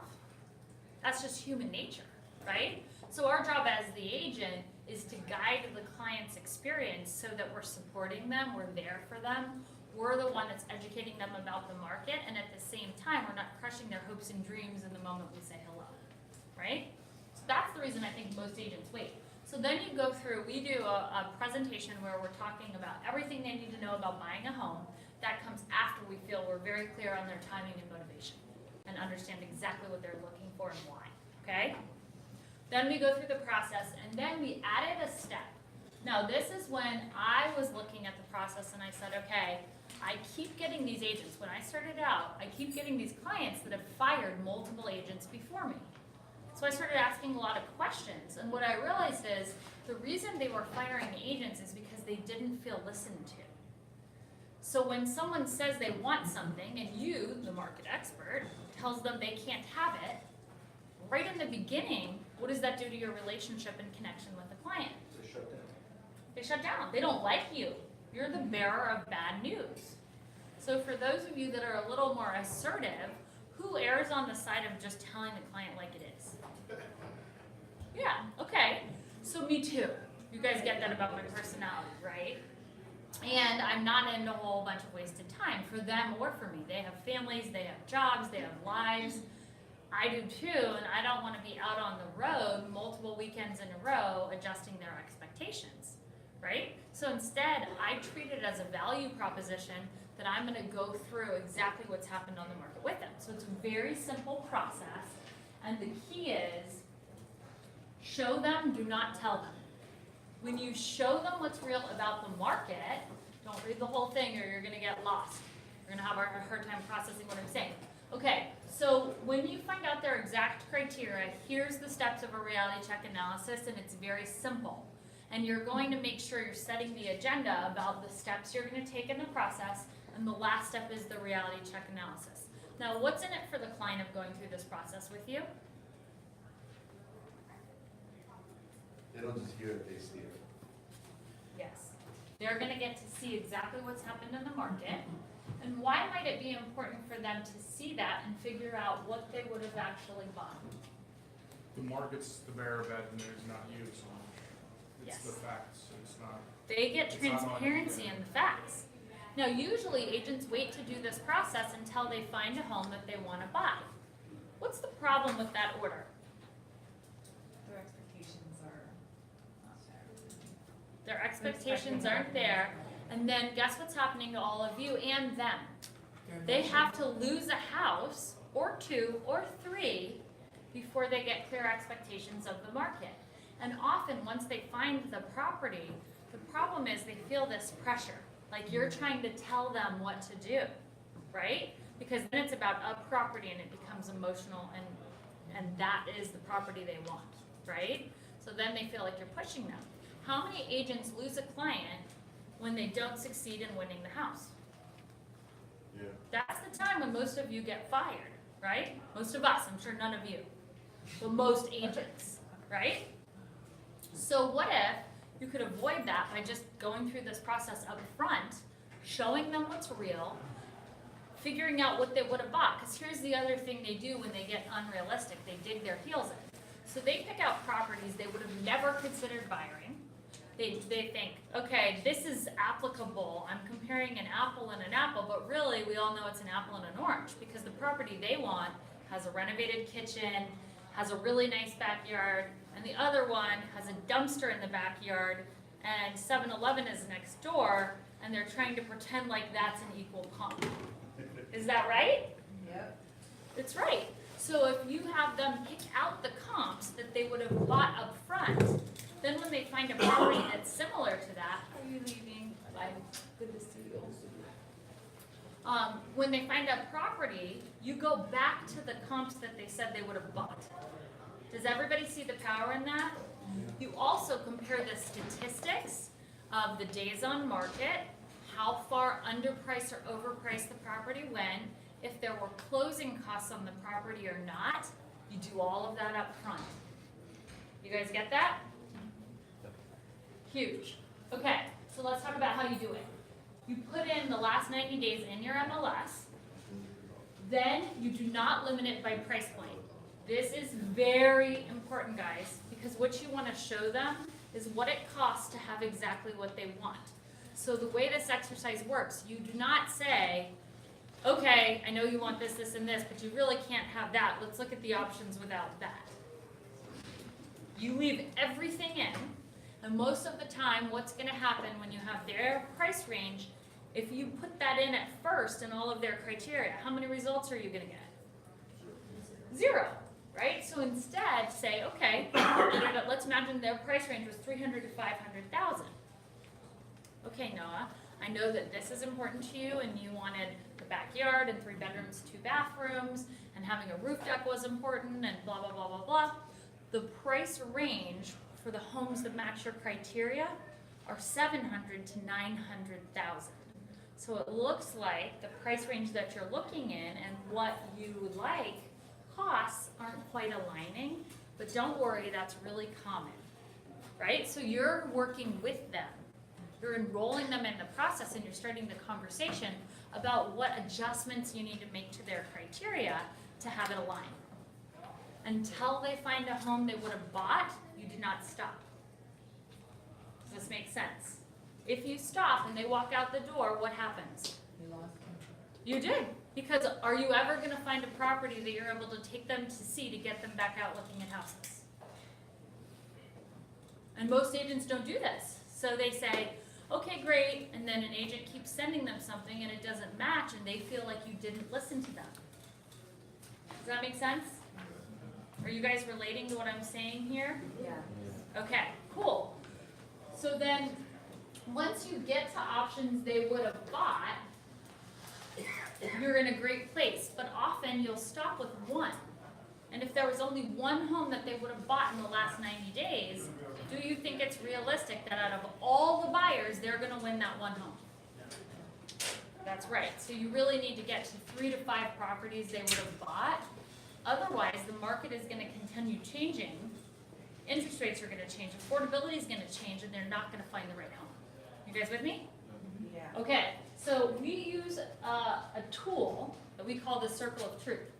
I did not know how to do a circle in here, so instead I put bullet points, but what I want you to do is get out a piece of paper, imagine that you're sitting with your client, and I want you to draw a big circle. Now I do this right with my clients. They are as involved in the process as I am. We are working together as partners to figure out what we're gonna adjust to fix it. But the cool thing for you guys is you already know the market, and you have the ability to live demo what making adjustments does to the price range, etc. So let's take a look at what you put in your circle. I want you to do a little cross inside your circle, and you're gonna write price, location, type of home, and features. Now in your head, if you know the market well, you already know, oh, it's because they're looking for a 2-car garage, and if they gave that up, then they would find the home that they want, right? Or you know, well, getting 4 bedrooms, 4 baths is impossible, but if they went for a 4-bedroom, 3-bathroom, that would make a difference. So when you're armed with that information, plus you've done a great job asking about their needs, you become the problem solver. You're making suggestions and asking for their input. So what that might look like, if I knew, I'm gonna go back to Noah, his price range to get what he wants is between 700 and 900. He wanted to be at 5, right?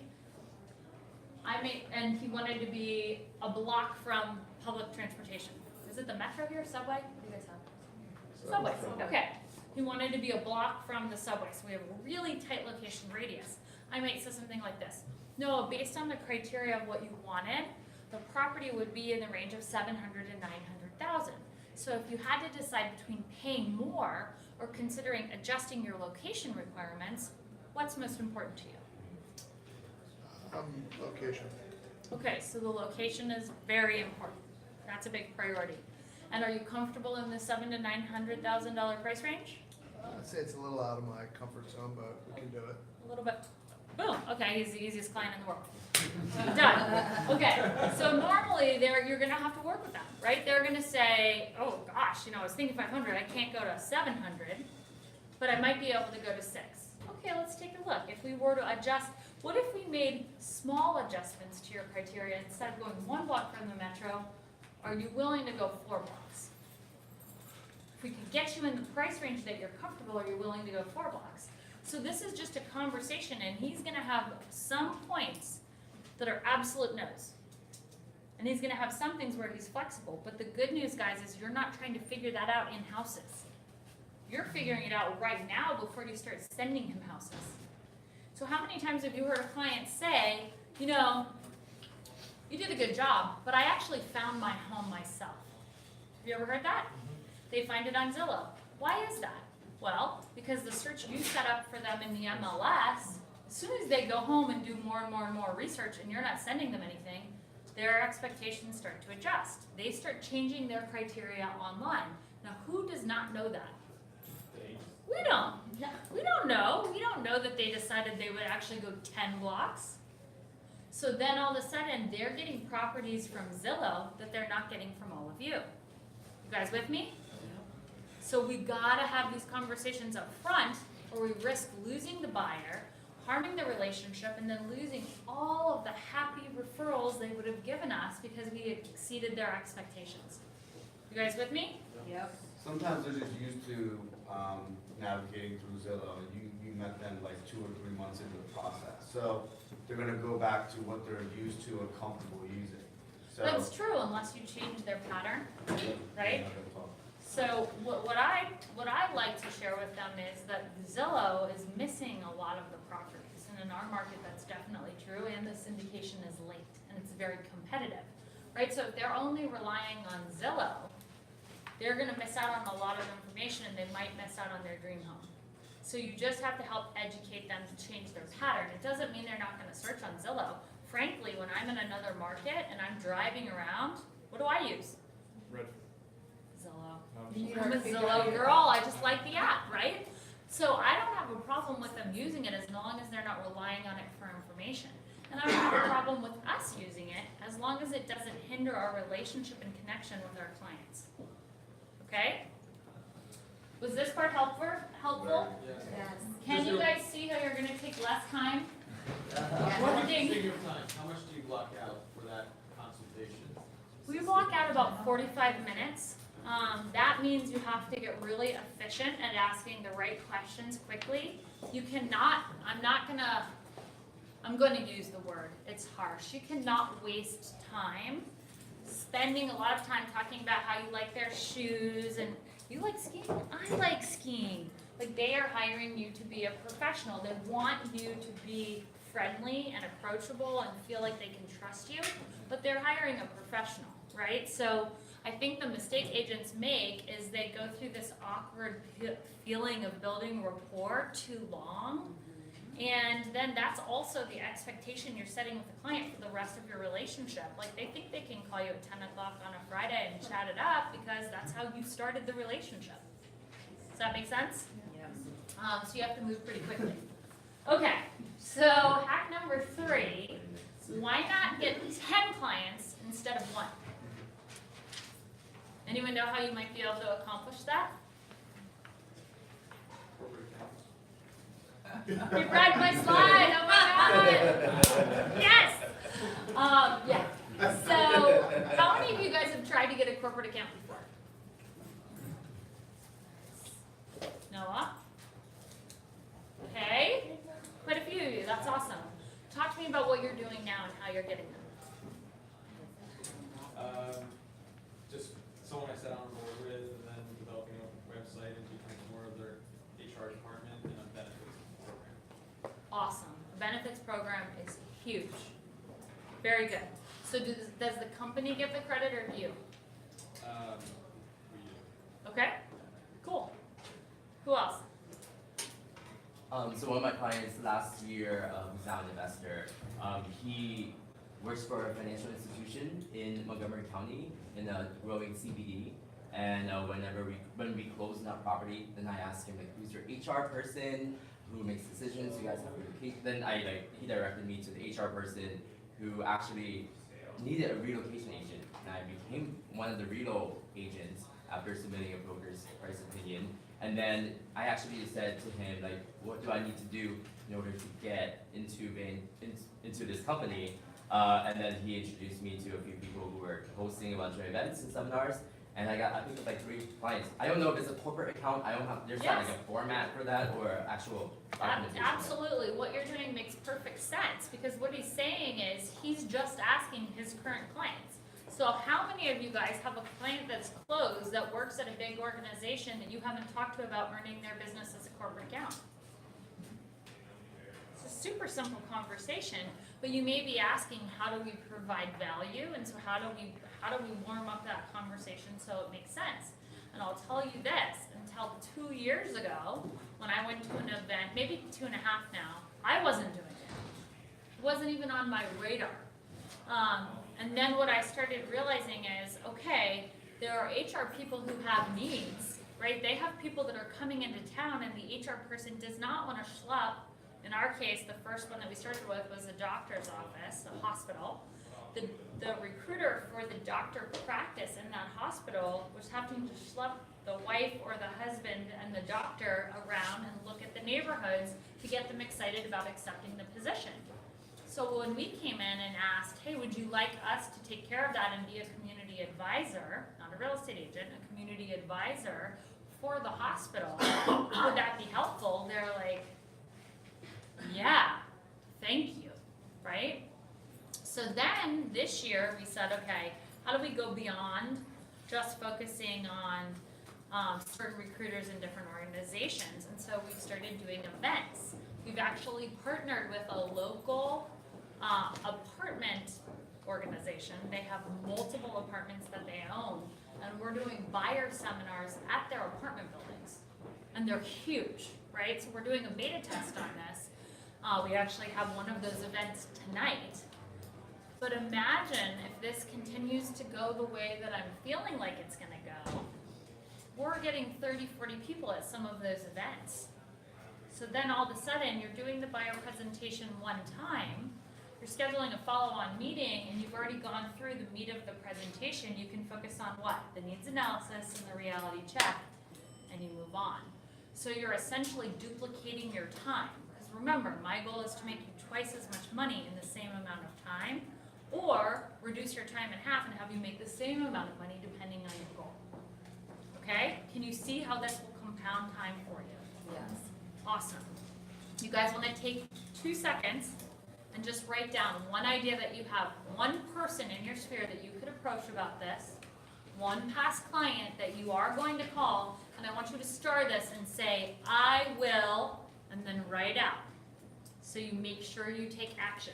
Because I don't want this to be one of those events that you attend, you hear a lot of good stuff, you put your notebook away, and then you absolutely do nothing, which we have all been there. So if there were one thing I wanted you to take action on, and Oprah does too, she's pointing at you right now, it is this. So write it down.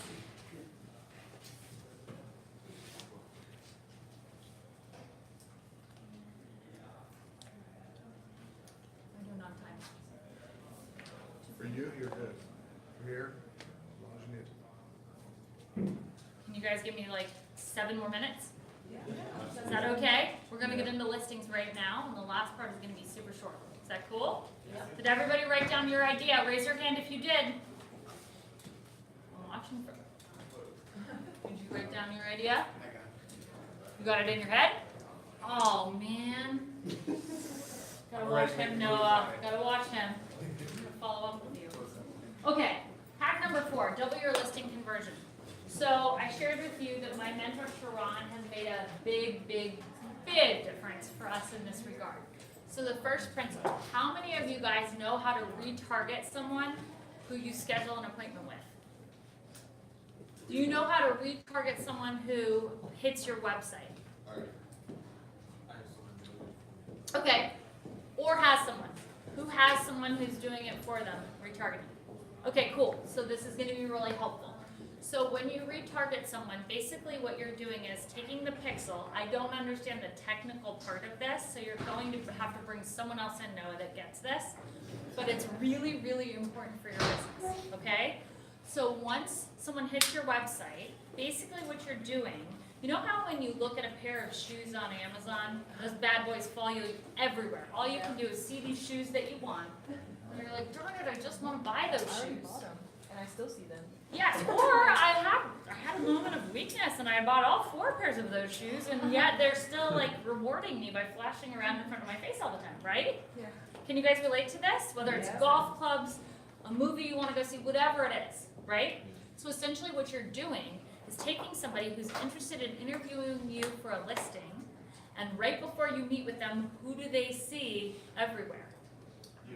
Your shining face. Now, they say that trust is built by exposure, right? So the more someone sees you, the more they feel comfortable and trust you. So what if they saw you 12 times before you met them in 3 days? Would they believe that you're in a different position, right? They would feel like they've had a ton of exposure to you.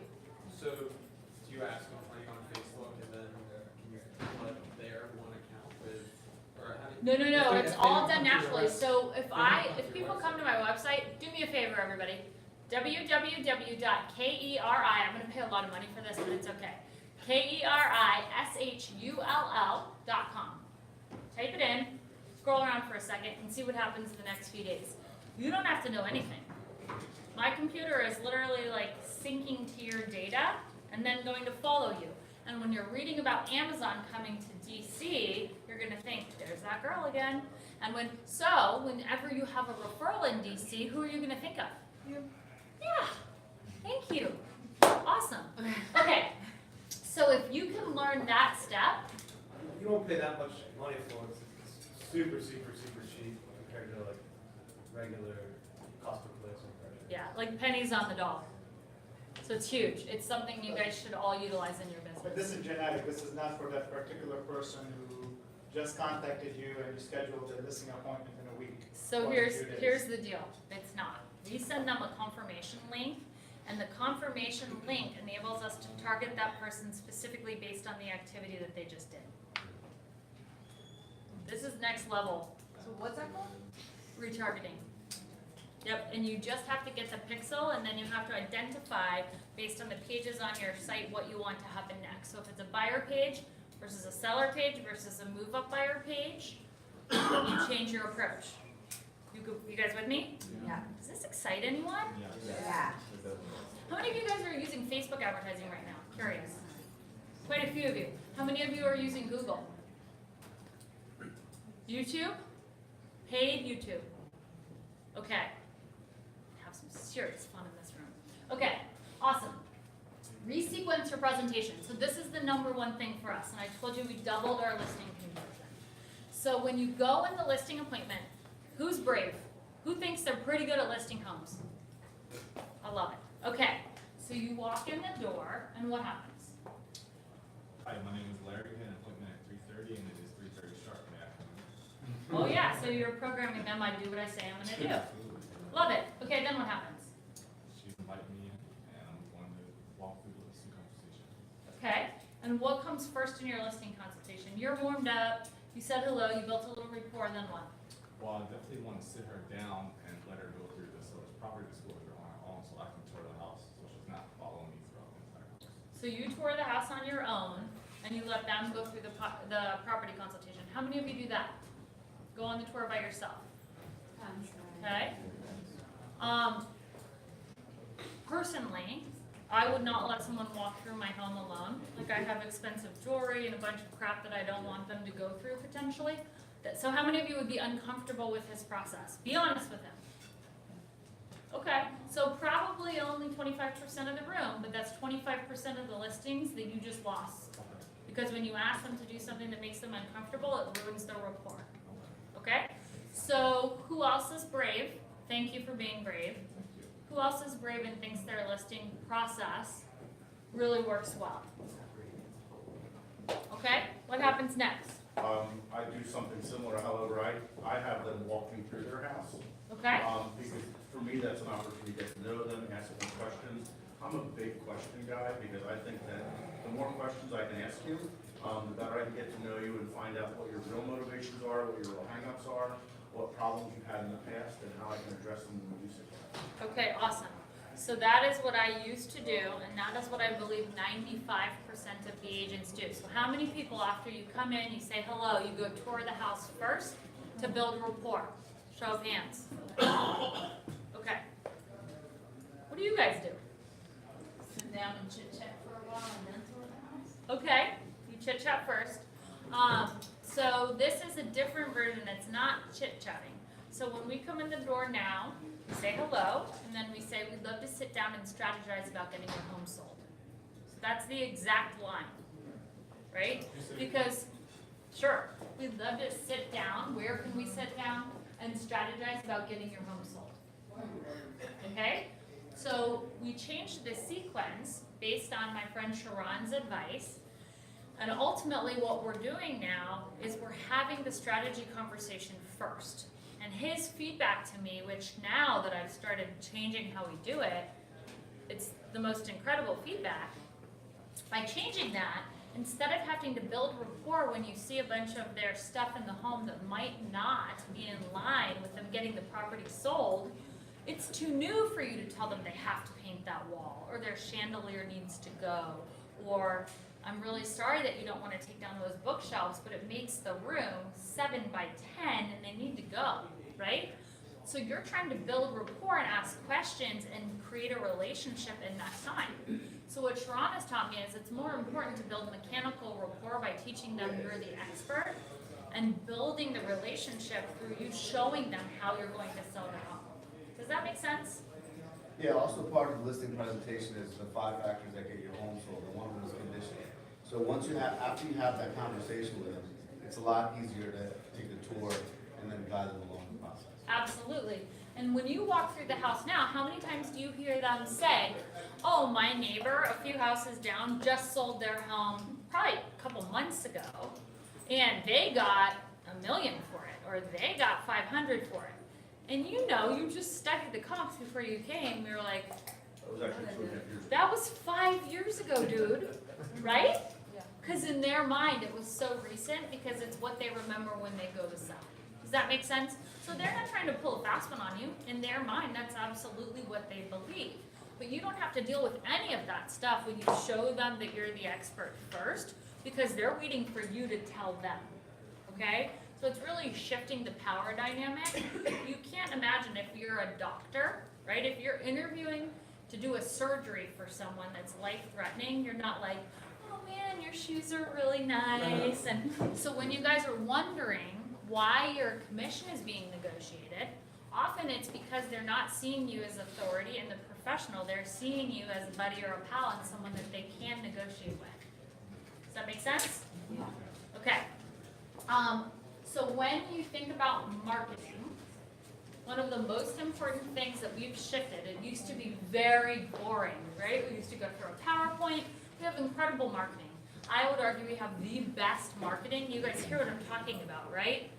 Everybody in this room is not doing the retargeting that we're doing. We can follow people with houses that match the buyer demographic. Like, we're doing some revolutionary stuff. But when we were talking about it before, the client was losing interest, right? We have such short attention spans. So one of the things Sharon taught us is stop telling them about it, show them, right? So now we, instead of doing a PowerPoint, we have a book, and we have the tabs pulled up of the different types of advertising we want to show them, okay? So when you're demonstrating that, you could use YouTube, you could use a video of you doing what you're doing that's getting tons of people watching because they care about that. You could show them the back end of your Facebook ads and all of the ads that you're running to target buyers for your other listings. If you're competing with someone, show them their ads versus yours, right? So you can really dig into some cool stuff this way. So one of my favorite things that we do is show them how we target the buyer for their home. So in the conversation, there's how many agents have like a 72-point marketing plan, right? They have all these points of what they do for marketing. Like, first I have the lockbox, then I put your brochures in the brochure box, and you're trying to add as much crap to that list as possible to sound awesome. So what we do is say, you know, anyone who goes over a marketing checklist with you is just focusing on doing a generic plan. We're going to customize your marketing plan based on the buyer that we want to find for your home. So what's more powerful, a 72-point list or a customized approach to find your buyer? Customized approach, right?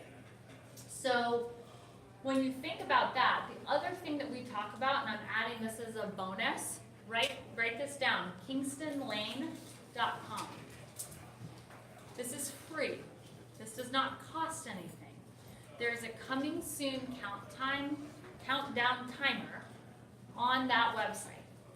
We use that as part of our demonstration and explain to the client how we're going to cheat the market for them and start generating interest in their home before it's listed. So we already have a waiting list. The advanced version of this is if you want to run the ad prior to the listing appointment. It does not have the address of the home, right? So you can do general information about the house and collect a list of buyers. And what do you think it does to the seller when you show them the advertising that you've done for them and what's been created in terms of interest in the last 3 days? Great, because you already have actual buyers. You already went to work, Yeah, right? sorry. So how many of you think you would win more if you just leveraged these tactics? I mean, it's crazy, right? Okay. You're doing that before you have the listing to show them that you're already. Yeah, I just learned that last week.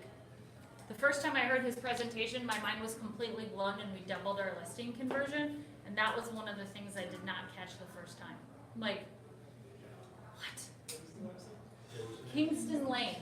It's the most impressive countdown timer I've ever seen. And clients love it. But where does that migrate to? Where does it? It lives on their Oh, website, and if you decide you want to advertise on there to develop the list of buyers, then you pay for it and it's very cheap. If you want to use it to just count down and you want to do your ads out of somewhere else, you can do that too. So it depends on how you want to leverage it. We use it and actually advertise to develop the list.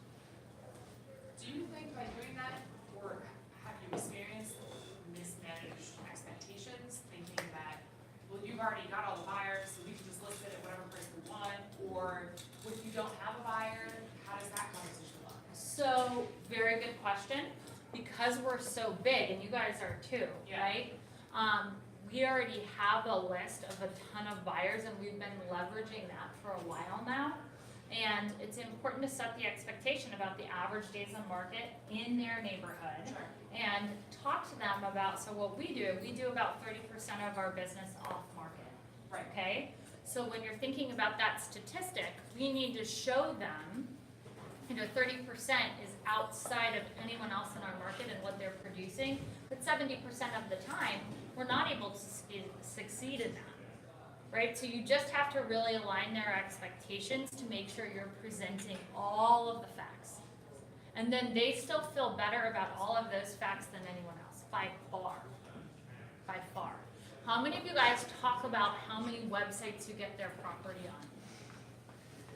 Right? So if you followed me, you'd be in trouble because I show them the syndication button. Powerful, right?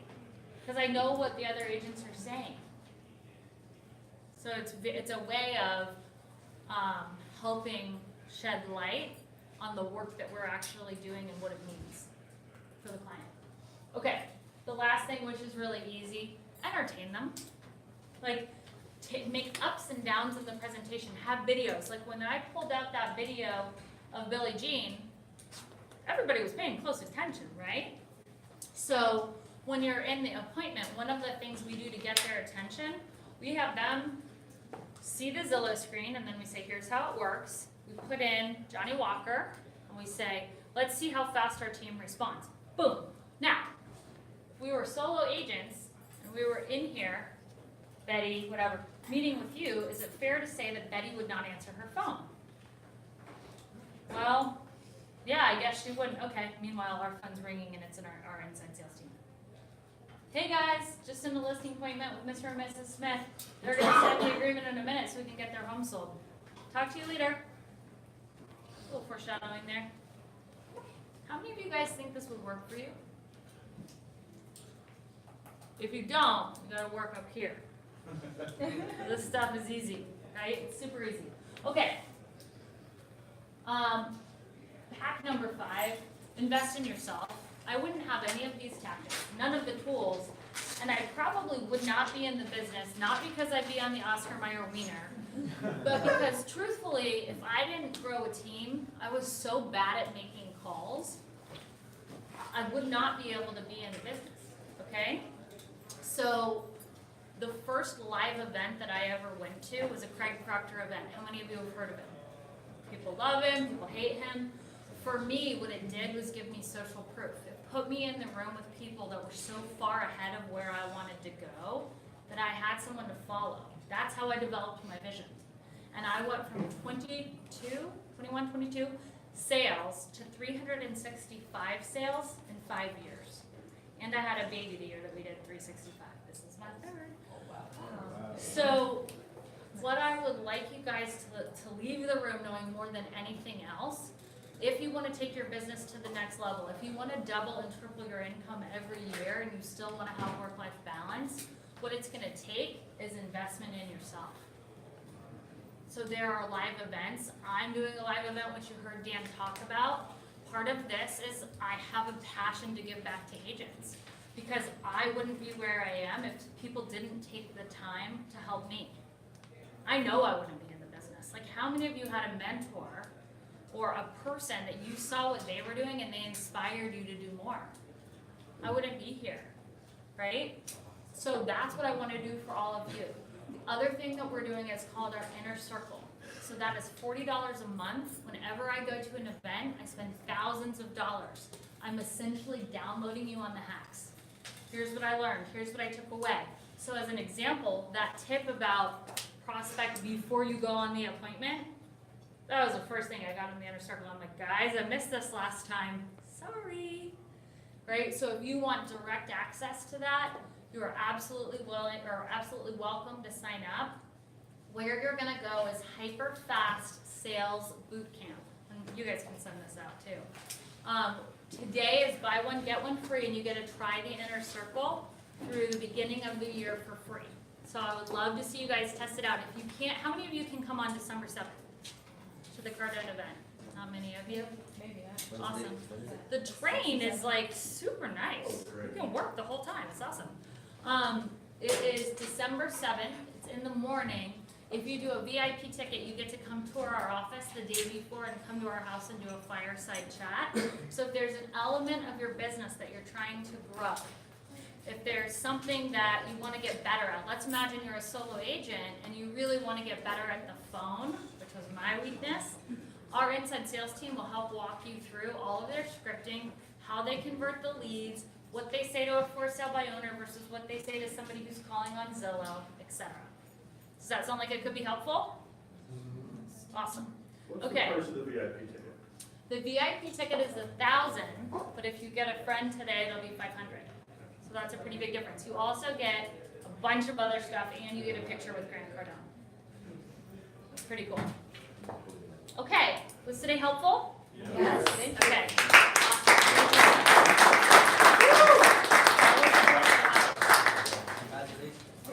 Thank you. Oh, Dan, you guys all participated, so I don't know how to pick. And I said I would answer questions. If anyone has questions, I want to get the rest of you out of here. But if anyone has questions, go ahead and don't feel rude if you want to leave at all. Fight to death.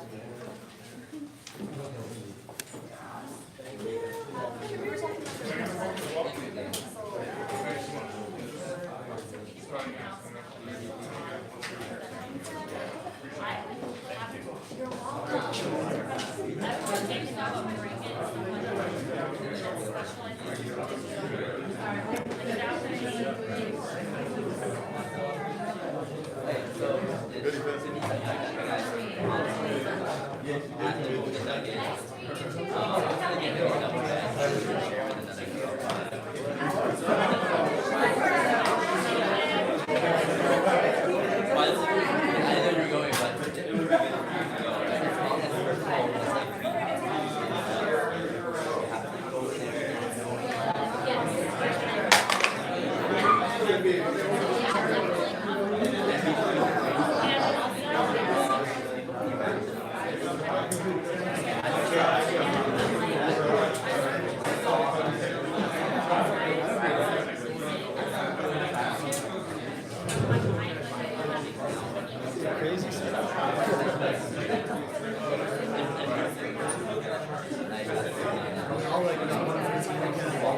And I have a thank you very much. I want to follow up.